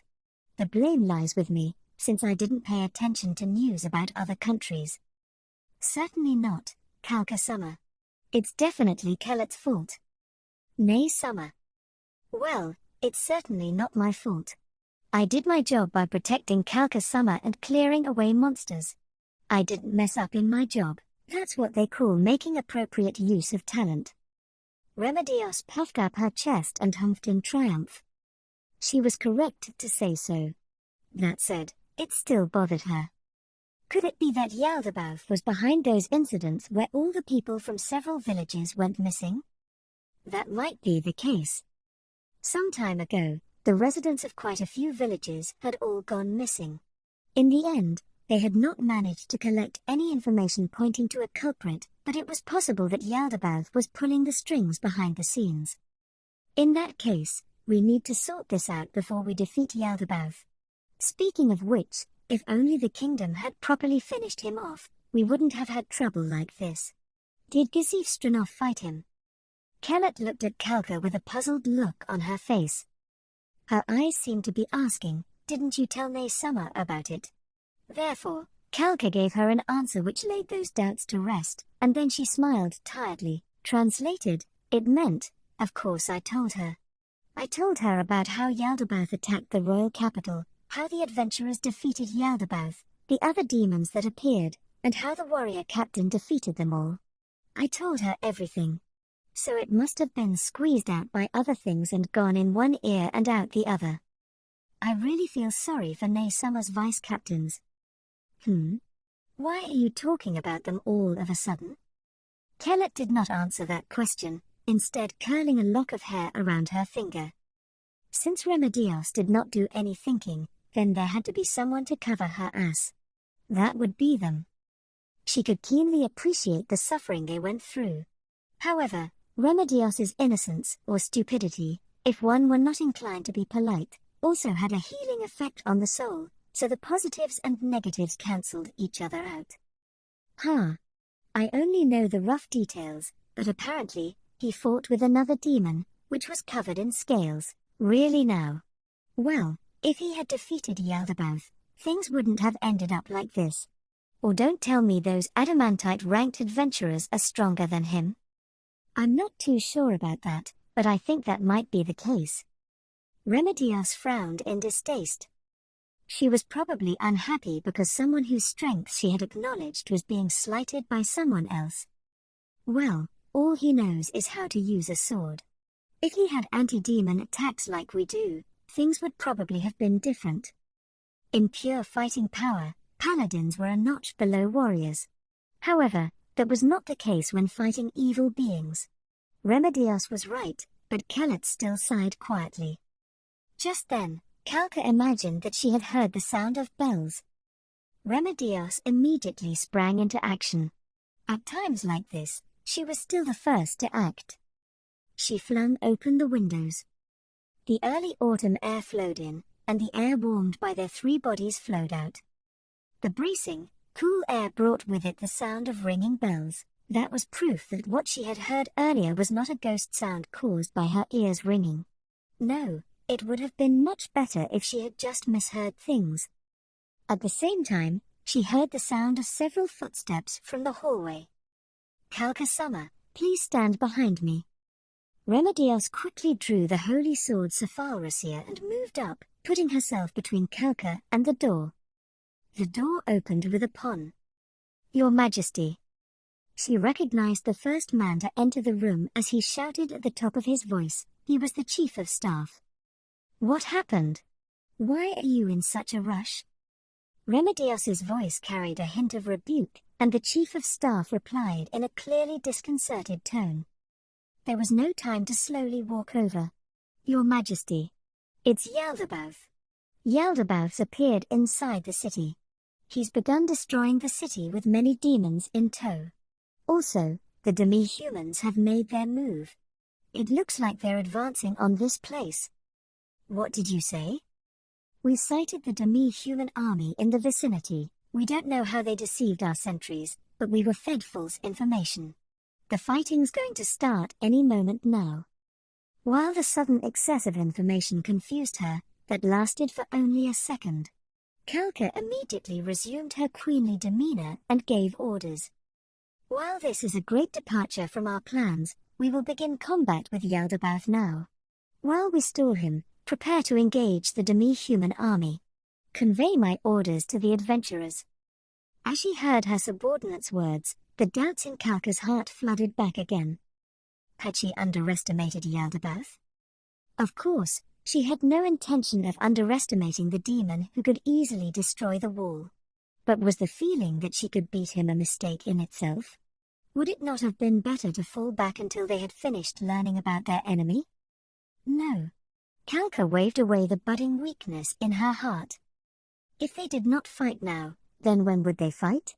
While it was important to know the enemy, now was the only chance they had to strike with all their might. After this, the attrition of battle would deplete their resources, and it would become more and more difficult to muster the power they could command now.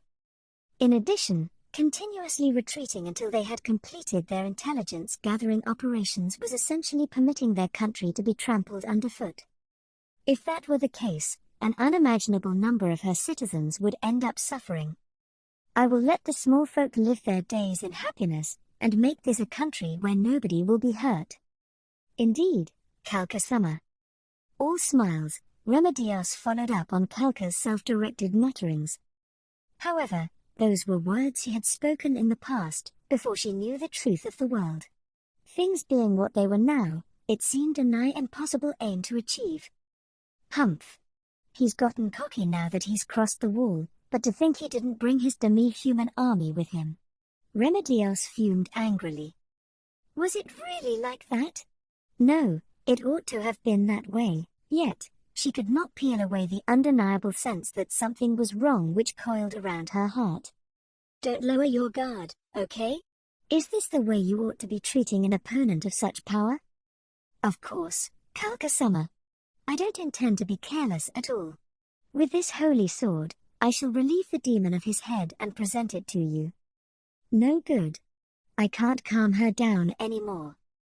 That was what Kalka thought, but she was not worried about her. That was because Remedios was a different person when she stepped onto the battlefield. There's no need to bother with the head, but your loyalty makes me very happy.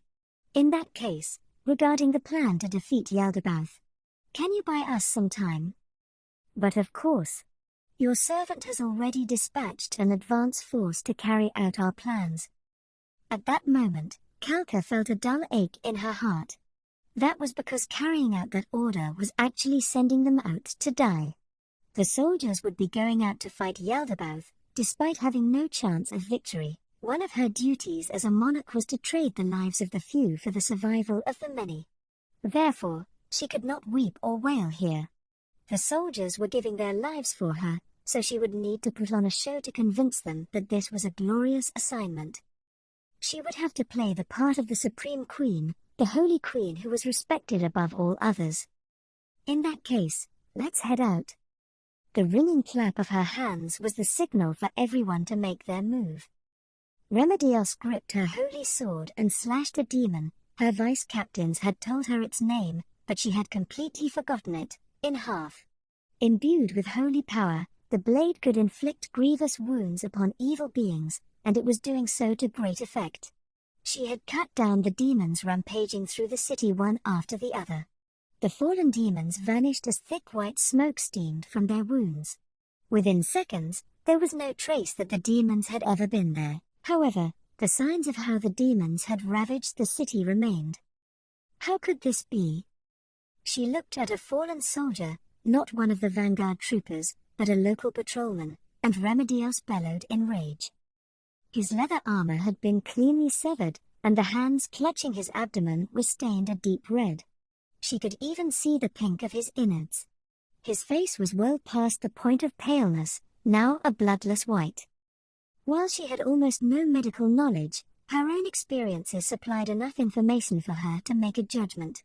There was no time to send the wounded soldiers back to a casualty collection point. She would need to treat them on the spot with magic. The soldiers were not yet dead, but it was neither a miraculous survival, nor was it because the soldiers were simply that good. So was this the demons' aim? That said, she had no idea what the demons were planning. Still, the option to simply let the soldiers die did not exist in Remedios's heart. Nobody would ever discard the brave soldiers who had chosen to become a shield for their nation in order to buy their country time. And the most important thing was that she was a paladin of righteousness. Begin healing him. Remedios was accompanied not just by the elite paladins behind her, but also by several priests. Her order was directed at them. In response, one of her vice-captains stepped up and whispered in her ear. Would it not be better to let the medics in the rear aid him? If we use the priest's mana here, we might run out when fighting Yaldabaoth, which might be the demon's aim. Ah, you talk too much. This is an order. Heal him to the point where he can move on his own. Also. At this point, Remedios glanced at the adjutant beside her and said, I can't hear you muttering through your helmet, so speak up. Ah, no, it's fine. Very good. The healing magic mended the soldier's wounds swiftly. Of course, the recovery was not complete. After all, this was only a first-tier spell, and it could not fully restore a soldier on the verge of death. Even so, it was enough to heal the soldiers to the point where they could stagger around. Since the soldiers were no longer in danger of dying, there was no need to heal them any further. Remedios still remembered her sister's incessant nagging to wisely use limited resources. You brave gentlemen, stay that way and listen. We've performed first aid on your wounds, so fall back. After that, let the medics at the rear tend to you. The pain of walking was probably enough to drive the soldiers to tears. However, she no longer had the time to hear them out. She had to reach her destination before Yaldabaoth arrived. The soldiers also sensed the meaning in Remedios's powerful gaze. None of them spoke up or protested, they simply agreed with each other. All right. Then let's meet again later. Remedios broke into a sprint at the head of her troops. Her metal armor was lighter and easier to move in than it appeared, and given her physical abilities, she could reach her destination faster than anyone else. However, her sister, Kalka, and her adjutants often told her, don't charge in by yourself all the time. So Remedios throttled back the desire to sprint with all her might and quashed the desire to make up for lost time. Soon, Remedios reached her destination, which was a corner of the city. The streets spread out before them. The evacuation had been completed long ago, and so there was nobody there. Captain, if we follow this avenue and turn right, then turn right again, we'll be at the plaza where we'll be awaiting Yaldabaoth. Do you want us to scout ahead? No, wait for Kalka-sama and my sister, and the adventurers. After that, make your final checks and then hoist the banner high. Obeying Remedios's orders, her subordinates tied a flag to a distant building. This was to inform the other units that the elite paladins led by Remedios had arrived. Their operation would involve Kalka and her personal guard, Kellet and the pick of the temples, high-ranking adventurers, and a squad of Remedios's elite paladins. The 4 units had split up and then headed to Yaldabaoth's location. There were roughly 500 paladins in the order. Most of them were comparable to difficulty 20 monsters, and among them were great warriors capable of slaying a difficulty 60 monster one-on-one. All in all, there were 25 of these ultra-elite warriors, who formed the core of Remedios's forces. Incidentally, The remaining 300-odd paladins were currently standing watch on the city walls against the advancing demi-humans. Originally, they should have formed up into a single group and moved out as one. However, Yaldabaoth possessed an area attack ability that could bring down the wall, so they had chosen to split up in order to avoid being destroyed when their forces were concentrated. The reason why they had hung the flag in the distance was so that even if Yaldabaoth saw the flag and attacked it, it would not hamper the rest of the group. Can Yaldabaoth's wall-breaking attack be used more than once, Isandro? There were 2 vice-captains in the Paladin Order. One of them was an average swordsman, but excelled in other areas, and his name was Gustav Montagna. Right now, he was directing the paladins who were reinforcing the city walls, so he was not here. There was another, who currently stood by Remedios's side. The person to whom Remedios addressed her question was one of the 9 colors as well, Isandro Sanchez, called the Pink. If he could use it multiple times, then I have no idea why he has not done so already. It might make more sense to consider that there might be some condition or some kind of delay until he can use it again. Pretty much. I guess splitting up was being too paranoid. No, it's nothing of the sort. Perhaps he's conserving his strength in order to bring forth some great power. We mustn't be careless. Yes, I know. Remedios broke off their conversation. She was not suited to thinking, after all. Politics in particular made her head ache. She was completely baffled by the reason why the nobles frowned upon the fact that a woman had ascended to the throne of the Holy Queen. They felt the same about Kalka's title, which was the combination of Holy King and woman. They protested both the fact that they had a woman leading them and that a new term had to be coined for her. On that note, it would be simpler to understand if it was just a matter of who was stronger or weaker. Captain Custodio, the priest contingent and the adventurers have raised their flags.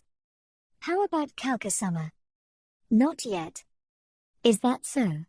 Well, it's about time to start casting longer duration defensive spells. Once Kalka Summer arrives, we'll advance on Yaldabaoth first and act as bait to draw his attention. Keep your will strong and beware any special attacks the enemy has. No movement from the plaza. They had confirmed that the advance force had been wiped out, and if their target had shifted location, the adventurers responsible for reconnaissance would have told them. If there was no news from them, that meant Yaldabaoth had not moved from the plaza where he had appeared. He's looking down on us, that miserable little demon. Probably thinks that if he can kill us all here, he can conquer the country easily. No, Captain. It's also likely that he's trying to stall for time. If we're pinned down here fighting Yaldabaoth, the demi-human army will be able to win elsewhere. I see. So that's possible too. This Yaldabaoth is pretty smart, huh? I think he's good at scheming because he's a demon. Humph. He's just a demon who's gotten full of himself. I'll beat him like a dog and make him weep bitterly. Just as Remedios swore that to the gods, the final flag went up, as though it were waiting for that moment. Vice Captain. Yes, ma'am. Everyone, we're moving out. All right. Follow me. Remedios began to run, determined to bury her sword in that demon's face. She turned a corner, ran again, then turned a corner once more. And so, she saw a suspicious-looking person, standing in the middle of a plaza painted bright red and strewn with the bodies of the fallen. A tail protruded from that person's waist. His description was almost identical to the one provided by the fleeing soldiers. He did not have bat-like wings or curled horns, and the only sign that he was inhuman was his tail. From that point of view, he was little more than a man in a mask. However, are you Yaldabaoth? Red Ca. Whoa. An acrid stench filled the air as they entered the plaza, that of blood and burst innards. There was a sound of squelching meat as she stepped in, but she was no longer concerned about such things. All that remained was charging with all her might and swinging her sword. Her irritation built as Yaldabaoth effortlessly avoided her, and she swung again. That too was evaded. Remedios knew that however much time she put into her studies, she would never be able to excel in academics. For that reason, she spent all her time on improving her fighting skills instead, because she understood that she was more talented in that field. Thus, she had become known as the greatest warrior of this nation. And now, the instincts of the paladin Remedios Custodio were screaming to her. Yaldabaoth's evasion was not a coincidence. He put on a show of conceit because he had the strength to back it up. Few human beings could keep up with the battle that was about to take place, and she would need to further enhance herself with magic. Remedios's instincts had never failed her at times like these. Fall back. All of you fall back. No, form a cordon. This demon's strong. Saying so, she backed away with her men. Her subordinates retreated further than her, but she could not go too far away. At most, she could move 4 meters back, at a range where she could take a single step and then cut him down. Yaldabaoth rounded his shoulders. "Ha! What a bullish girl you are. What is it? Could it be you've seen something red?" Remedios ignored the demon's playful words, and the troops led by Kelet and Kalka appeared in her field of vision. Shocked by the sight of Remedios engaged with Yaldabaoth, they made haste. Yaldabaoth turned to face Kalka, exposing his defenseless back to Remedios. However, her instincts told her that Yaldabaoth might just be waiting for her to attack him from behind, and so she froze. "You too. He's very strong. If you don't pull your men back, they'll only die for nothing." The two of them immediately responded to Remedios's shout, and they were the only ones to step forward. Remedios kept her distance from Yaldabaoth while circling around him until she stood in front of the two of them. "Remedios, please don't push yourself." "She's right, Nay Summer. Shouldn't you take him on with everyone at once?" Her eyes had not moved from Yaldabaoth even as she listened to their quiet words from behind her. Perhaps he was planning to unleash that wall-breaking power of his. If he made a move, she would dash up and hack him down. However, Yaldabaoth showed no sign of doing so. His relaxed attitude made Remedios unhappy. I have to strike him down." "So you are Yaldabaoth?" Yaldabaoth's shrug in response to Kalka's question only intensified her displeasure. Every little thing that demon did only served to make her mad. "Indeed, your slave charged right at me without saying a word. What would she have done if it was a case of mistaken identity?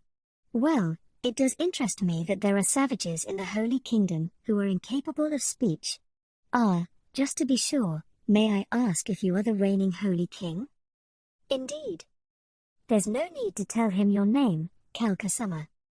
Remedios leveled the point of her sword at Yaldabaoth.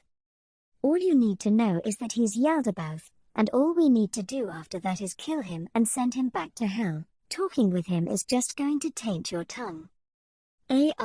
Remedios. We're talking."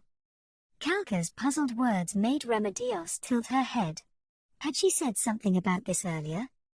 Kelet seemed to have a spell from the rear, because a surge of heat blazed up within her body, accompanied by incredible strength.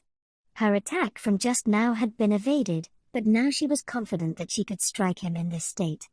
At this point, Remedios thought, so that's it, because talking to him was meant to buy them time. "Still, I am magnanimous, so I shall chat with you for a while. Do you have any questions?" Yaldabaoth pressed at the eye region of his mask, a motion Remedios had seen Kalka, Kelet, and her vice-captains perform many times in the past. "Also, please, prepare yourselves until you are satisfied. The sight of you, who are desperately preparing yourselves to defeat me, being trampled and your lives taken by a power which surpasses even that, truly it is a sight to evoke ever greater despair in those who witness it with their own eyes. What a wonderful sight it will be. I won't let that happen." "Sorry, Remedios, but could you quiet down for a bit?" There was a hint of steel in Kalka's voice, and Remedios shut up. It was merely a slight change of tone, but from experience, Remedios knew that Kalka was angry. "Remedios, step back for a bit." But if I move back, I won't be able to cut him down if he does anything weird." "That is fine. I will not attack until we finish speaking, or until you launch an attack of your own. As if we could believe what a demon say. Remedios. Understood.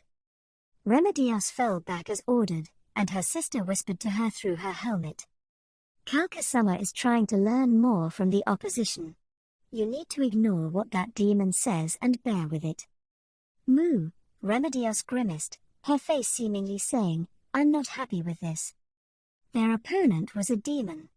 That being the case, they ought to consider that everything he said was probably a lie. Rushing in and cutting him up would save effort and brain cells. However, impeding her mistress was a betrayal of her loyalty. Thus, she had grit her teeth and endure this. Now then, Demon Emperor Yaldabaoth, I have some things to ask you. Why have you come here? If you wish to trample this country, why not move with the Demi-human army from the fortress? Or could it be? You need say no more. I can imagine what you wish to say. It would seem you are mistaken. The reason I have come here alone is not to parley with you. A quiet I see came from Kalka, who was standing behind Remedios. She sounded clearly disappointed. There are 2 reasons why I have come here alone. The first is because crushing you by myself will deepen your despair that much more compared to you were slain in a chaotic battle with the demi-human forces. The other reason is, in order to avoid making the same mistakes as from the kingdom. I had not expected to meet a warrior there who was as powerful as myself. Therefore, the fact that I have come here alone is to see if there is a being comparable to me. There might be, you know. Of this I am certain, there are none. That is why I have given you all this time. If anyone like that did exist, they would be in this city, by the side of you, the most important person in this nation. Yet, I have not found anyone like that. That includes those sniveling rats hiding themselves away. You bastard. Are you saying we're weaker than that warrior? Remedios could not pretend she had not heard those words, and they made her forget her forbearance and shout in anger. Kalka and her sister's words were already halfway out of her head, but the order not to cut him down just barely held on. That is exactly what I am saying. Did you not hear me? Is that all you wish to know, Holy Queen Summer? Well, there's one more thing, angels, advance. Kalka's powerful voice filled the plaza, and the angels in the perimeter and hidden among the priests spread their wings and took flight. There were 5 angels who held swords of fire, summoned through 3rd-tier spells, archangel flames. There were 20 more summoned through 2nd-tier spells, angel guardians. And then, there was a single angel which Kalka had summoned before arriving here, a principality of peace. While she did not remember what powers the angels possessed, she remembered that the Principality of Peace which Kalka summoned could use low-tier divine spells and could use abilities such as the ability to grant protection from evil, smite evil, and cause mass silence, among others. That was because she had often seen Kalka summon it. Sensing the murderous intent around her, Remedios understood that she no longer needed to hold back, and so she charged. Normally, the priests would have supported her with attack spells, but there were none. Perhaps they were conserving mana to summon angels. Remedios activated a skill from one of her job classes, Evil Slayer. The divine power within her holy sword intensified. In that moment, 5 adventurers suddenly appeared behind Yaldabaoth. They must have used invisibility magic to close in on him. She did not know why they had suddenly become visible. While she knew that there was a spell called invisibility, she had no idea what sort of spell it was or how it could be negated. Yaldabaoth did not respond to the adventurers who had suddenly appeared. No, it did not seem like he had even noticed them. At that moment, she wondered if she had been mistaken about the aura of intimidation from Yaldabaoth. Or rather, was this just an illusion or a copy, and the original was not here? No. She denied the latter deduction. That could not be. Her instincts, her ability to sniff out evil, told her that Yaldabaoth was right there. The adventurers looked shocked and slashed at Yaldabaoth in a panic. Just as she thought that their weapons would be able to reach him, Yaldabaoth sprouted a set of strange wings behind him. They impaled the adventurers who had tried to attack him from behind. Perhaps the frothy blood he was coughing up was because he had been stabbed in the chest and blood was flowing into his lungs, but with his last trace of life, a single adventurer swung his weapon down on Yaldabaoth. However, Yaldabaoth let the strikes rain down on him, with no sign he had been harmed.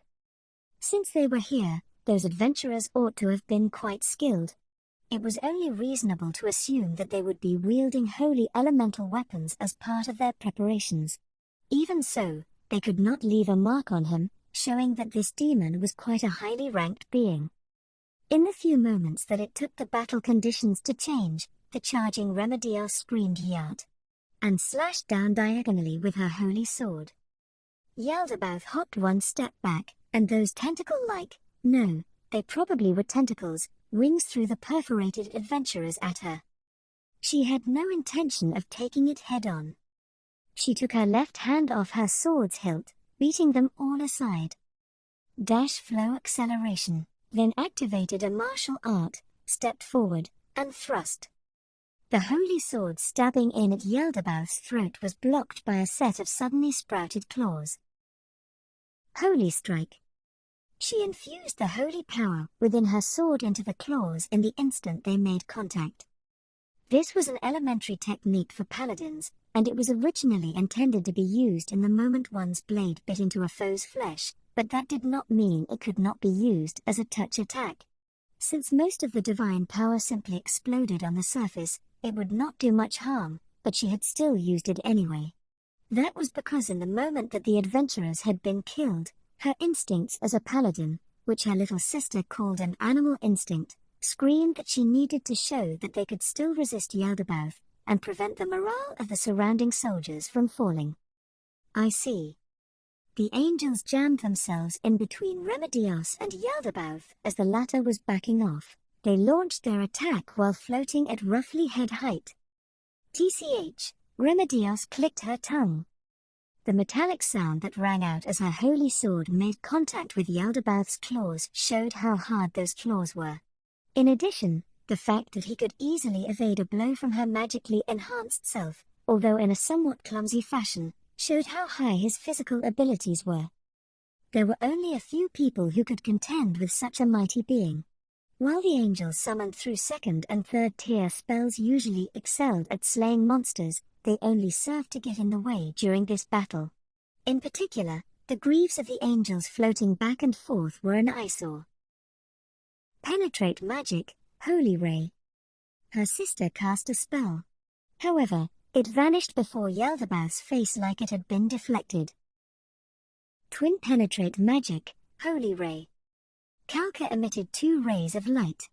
She was probably thinking that it would be fine as long as one of them could pierce Yaldabaoth's spell immunity, but unfortunately her attack was ultimately as ineffective as her sister's. That meant he possessed very high magic resistance. In other words, I need to give it my all. She shouted a battle cry to fire herself up. Use your head and let the angels fight. There's no point in this. The fact was that even though the angels had the advantage of height and surrounded him on all sides, Yaldabaoth was still quite composed. But that was only natural. Even after being surrounded by so many people, not a single attack had hit Yaldabaoth. The adventurers ran over to collect their comrades who had fallen by Remedios's feet. While their immobile bodies were clearly dead, they still believed in the faint probability that it might not be so. How bothersome. Even if they are nothing more than insects, a swarm of them is still unpleasant. Yaldabaoth sounded perfectly composed. Indeed, being able to negate the spells cast on him from the rear and perfectly evade physical attacks made him seem overwhelmingly superior. However, do you think we've never fought enemies like this before? Unless their summoners were specialists, summoned monsters were generally weaker than the ones who called them forth. Therefore, there were cases where angels' attacks ended up being useless. Against a powerful foe, the best way to use angels was. The airborne angels rushed Yaldabaoth as one. They did not use their swords, but tackled him to hinder their opponent's movements in this fashion. It was quite effective. Perhaps he was starting to grow tense, but Yaldabaoth went on the offensive, and a single swipe of his claws caused several angels to vanish into nothingness. However, the angels from behind filled the gap, continuing the attack in place of their absent fellows. This was the frightening thing about summoned monsters. Since they were beings that did not die even when they were killed, they could be fully utilized in this fashion. The angels came like a ferocious waterfall, without rest or respite, and Yaldabaoth's flowing counterattacks left Remedios staring in awe. However, that's carelessness on your part. Remedios had moved subtly to step into an opening in Yaldabaoth's defense, a fatal flaw that was exposed when he was on guard against the angels coming from above. What? Yat. She activated a skill, and then her martial arts, using her holy sword to strike a blow with all her might. She had chosen to conserve the greatest power of her holy sword because her instincts told her that then was not the time for that powerful move, which could only be used once a day. Stricken by the mightiest blow she could muster apart from that move, Yaldabaoth flew back as though he was being smashed to the horizon, until he crashed into a store on the other side of the plaza. Remedios looked down at the hands which held her blade. "Oh crap! Nay, Summer. You did it!" she shouted angrily in response to her little sister's excited exclamation. "It's not over yet. How could he have flown so far? Given your brute strength, I think it's possible, nay, Summer. He flew out by himself." Indeed, not only had she allowed Yaldabaoth to escape the encirclement, she had even given him the chance to hide in a house. The reason why they could take on enemies like Yaldabaoth was because they could encircle their opponent and force them to face many people at once. Allowing him to hide in a cramped home was too dangerous. In addition, Yaldabaoth's actions would change now. It was possible he would stop playing around now. "Remedios, what should we do?" Kalka shouted. Usually, Remedios would ask and then Kalka would answer, but now the opposite was the case.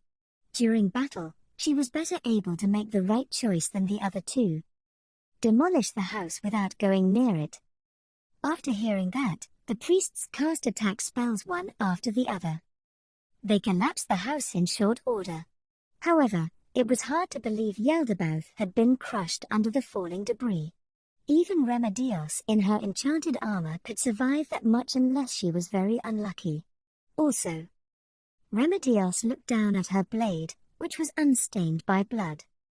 Could he have rolled with that blow just by flying away? Had he used a martial art like fortress or something? Or was it a demon-only skill? There were many possibilities for that, but things would become troublesome if she could not see through it. Amidst the sounds of destruction, the neighboring houses crumbled under the area of effect spells. Dirt and dust filled the air, and she could not help coughing.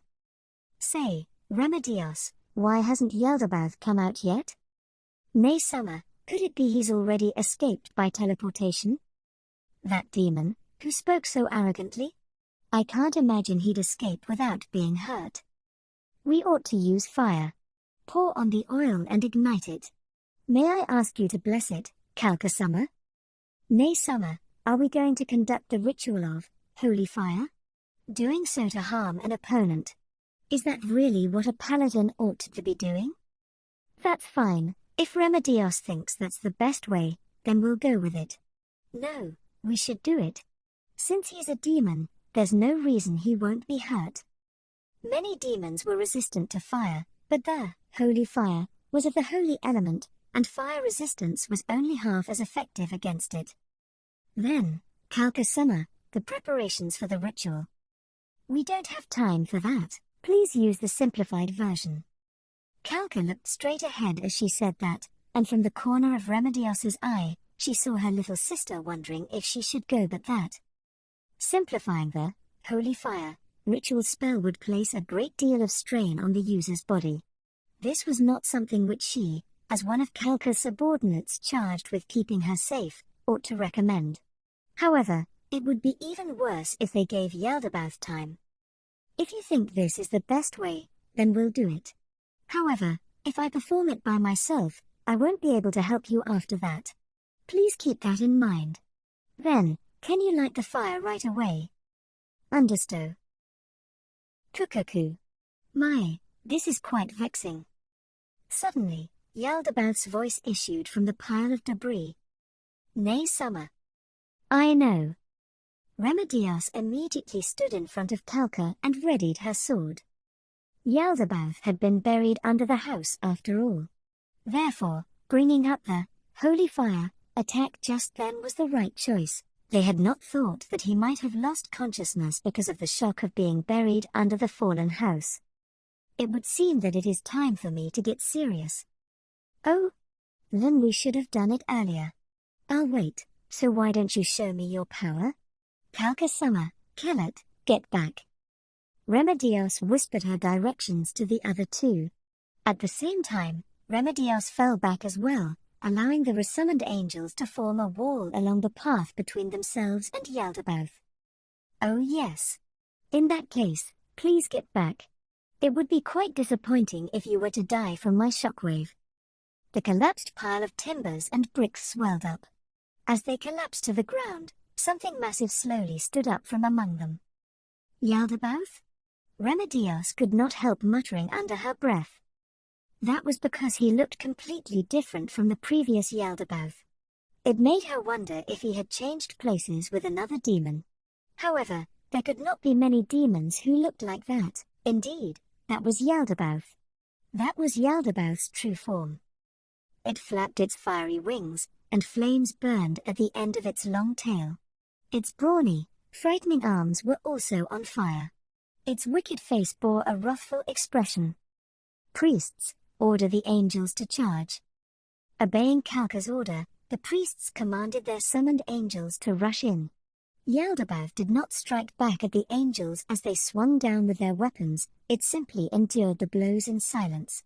Even though it was surrounded and pounded, it did not seem hurt in the slightest. It looked just like a horde of children trying to hit a fully armored paladin with sticks. This is my true nature. Yaldabaoth spoke in a coarse, basso profundo voice that seemed to shake the pits of their stomachs. It took a step forward, and the mass of angels pressing against it were forced back. It ignored every single attack the angels made as it slowly raised its flame-wreathed hands, and then clenched them into fists. Its fiery form resembled a red-hot volcanic bomb. Now, you foolish and bothersome insects, disappear. With a bang, the angels which should have been in front of Remedios vanished. Yaldabaoth had punched with extraordinary speed, and even Remedios's trained motion vision could not capture a single frame of its movement. Just that single hit was enough to exterminate all the angels that were forming a wall for Remedios. This was Yaldabaoth's true form. Remedios gulped as she witnessed that overwhelming power which could easily slaughter multiple angels in a single blow, and then she gripped her holy sword tighter. Her sweat gushed forth and it seemed like it was making her clothes change color under her armor. Could she win this? No. Yee-ee-ee-ee-art. Remedios shouted to banish her fear. While it was a thoughtless move, if she did not charge right now, she would be essentially admitting defeat to him in her heart. She gripped her holy sword tightly, and leapt forward. She used the full might of her body in a massive downwards chop. Yaldabaoth did not block or dodge it. And then, it bounced off with laughable ease. Eh? The sword, made of an unknown metal that was harder than adamantite, bounced off Yaldabaoth's skin. She looked up and saw that Yaldabaoth was not looking at her. It was similar to how a human being would not care about a worm writhing around on the ground. Dealing with you empty-handed is a little troublesome. No, there is an excellent weapon here. Yaldabaoth stepped forward, paying no heed to Remedios. His massive body shoved her aside. What? Damn it. Remedios and the freshly summoned angels chopped at Yaldabaoth's back. However, his metallic gleaming skin remained untouched beneath their blades. They hit him with attack spells. However, all of them bounced off. This bastard's not stopping at all. What's he looking at? Remedios's face turned pale as she looked in the direction Yaldabaoth was headed. Kalka and Kellet were there. You lot, do something. Stop him. Hurry up and stop him. Remedios barked her orders at the paladins behind them. She could not think of what use they could be, but she could not let Yaldabaoth reach Kalka and Kellet. Let Kalka and Kellet pull back. He's going for the two of them. The paladins and priests closed ranks in front of the two of them, forming a wall. What a pathetically weak wall. Stop. Stop. Stop. Remedios screamed as she swung her sword over and over again. However, nothing she did manage to pierce Yaldabaoth's skin. The paladins swung their swords, the priests cast their spells, but even so, they could not impede Yaldabaoth in the slightest. He walked on nonchalantly, without saying a word. The people who touched the flames coiling around him wailed and collapsed to the ground, but Yaldabaoth did not look like he intended to attack. The two of you, run. We can't stop him as we are now. Remedios shouted, her head in a state of total confusion. Yaldabaoth should have been driven off by the adventurers of the kingdom. She was in the same league as adamantite-ranked adventurers, perhaps even stronger. In that case, why could she do nothing about Yaldabaoth? There's got to be something I can do. I have to find it. I have to find something I can do to harm him. There must have been some reason for Yaldabaoth's invincibility. Just like how some monsters were highly resistant to all metals besides silver, there must be some kind of racial defensive ability protecting his body. But what kind of ability is it? Her ever-reliable instincts told her nothing. Until this point, it had always been her vice-captains or Kellet or Kalka giving orders. All she had to do was carry them out. However, all three of them had nothing to say now. Frustration began to build in Remedios, but she was clear about one thing. As long as the two of them escaped, they would prevent Yaldabaoth from achieving his aims. The two of them seemed to understand that too, because they turned and ran without looking back. That was good. There was no time for people to lollygag around like idiots on a real battlefield. Even if Remedios died, so long as the Holy Queen, the head of state, survived, there would still be hope. And even if the worst-case scenario unfolded and the Holy Queen died, so long as her sister was still alive and they managed to recover her body, they could bring her back to life. Several priests, probably capable of third-tier spells, stood guard by Kalka's side. With them serving as walls, that ought to be able to buy the two of them more time to flee. Humph! Greater teleportation! Suddenly, Yaldabaoth vanished, and the sword in her hand struck nothing but air. What? Remedios panicked and looked around, and then a piteous wail reached her ears. Remedios's heart lurched.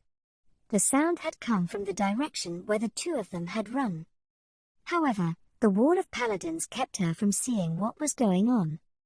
The power of the magic items she possessed suppressed her terror, but her anxiety continued welling up. If her sister and their guards were killed, then only Kalka could stand against Yaldabaoth. She was the pinnacle of the Holy Kingdom. If she was lost, then the country would fall with her. Out of my way! Remedios shouted as she broke into a sprint. The paladins hurriedly parted their ranks for her. She was too far from Kalka. How slow her body was. Remedios had always thought her strength of arm and fleetness of foot were at the zenith of human ability, and it was a silent source of pride for her. However, this moment was the first time she learned that it was nothing but false vanity. All she needed to do was survive a single hit. However badly hurt she was, there were many priests here. There was a way, so long as she did not die. While Remedios told herself that as she ran, she saw that Yaldabaoth had taken hold of Kalka. She did not have the luxury of verifying Kellet's safety. Yaldabaoth's massive hand was closed around Kalka's legs.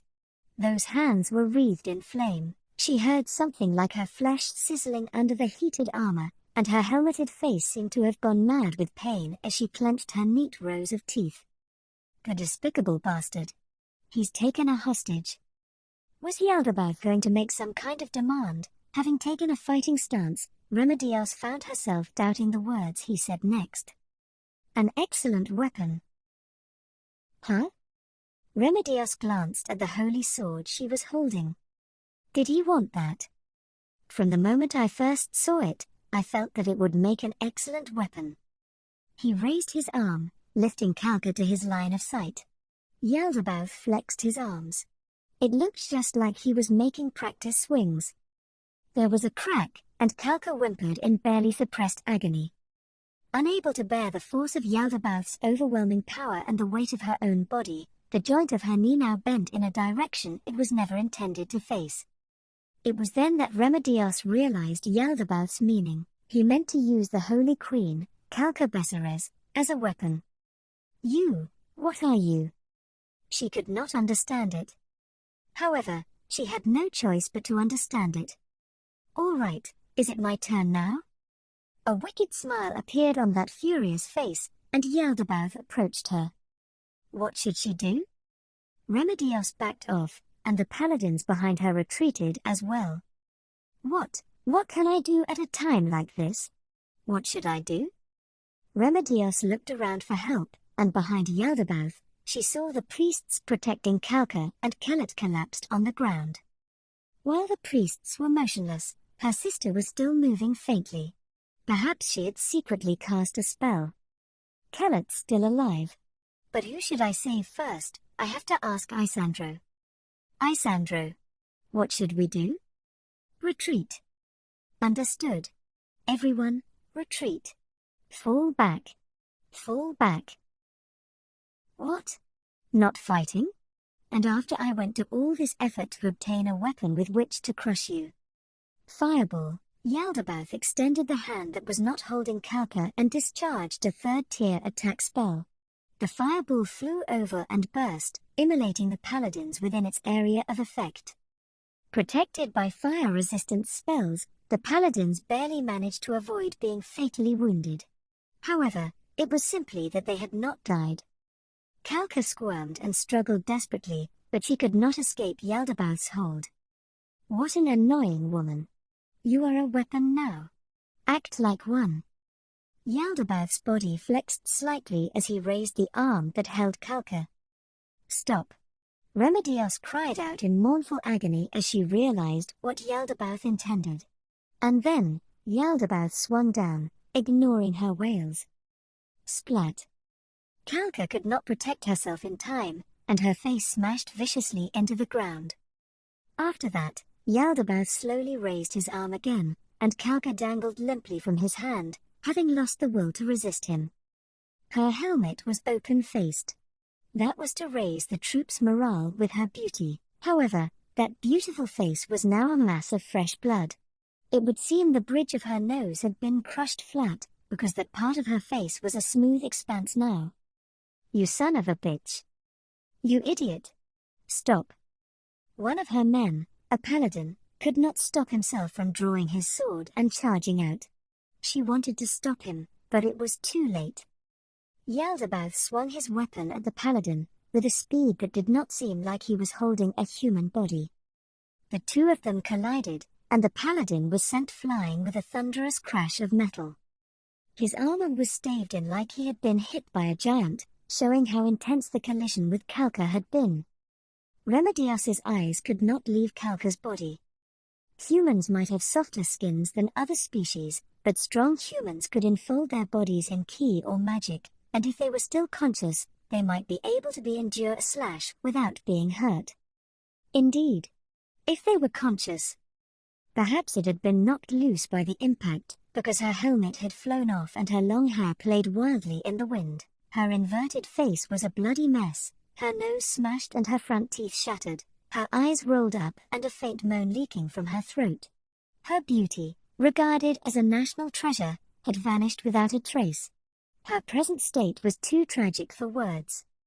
What should we do, Isandro? How can we save Kalka? I don't know. What the hell are you good for, then? Doesn't that brain of yours exist for times like these? I never imagined something like this could happen. There's nothing we can do but pull back. So you want me to abandon my sister and Kalka here? What else can we do? And Remedios had nothing to say. Good grief. The sight of humans squabbling before their enemy is a fearsome sight. Well, it is about time. Playtime is over. What? Yaldabaoth slowly looked to the sky. It is about time that my army arrived at this city.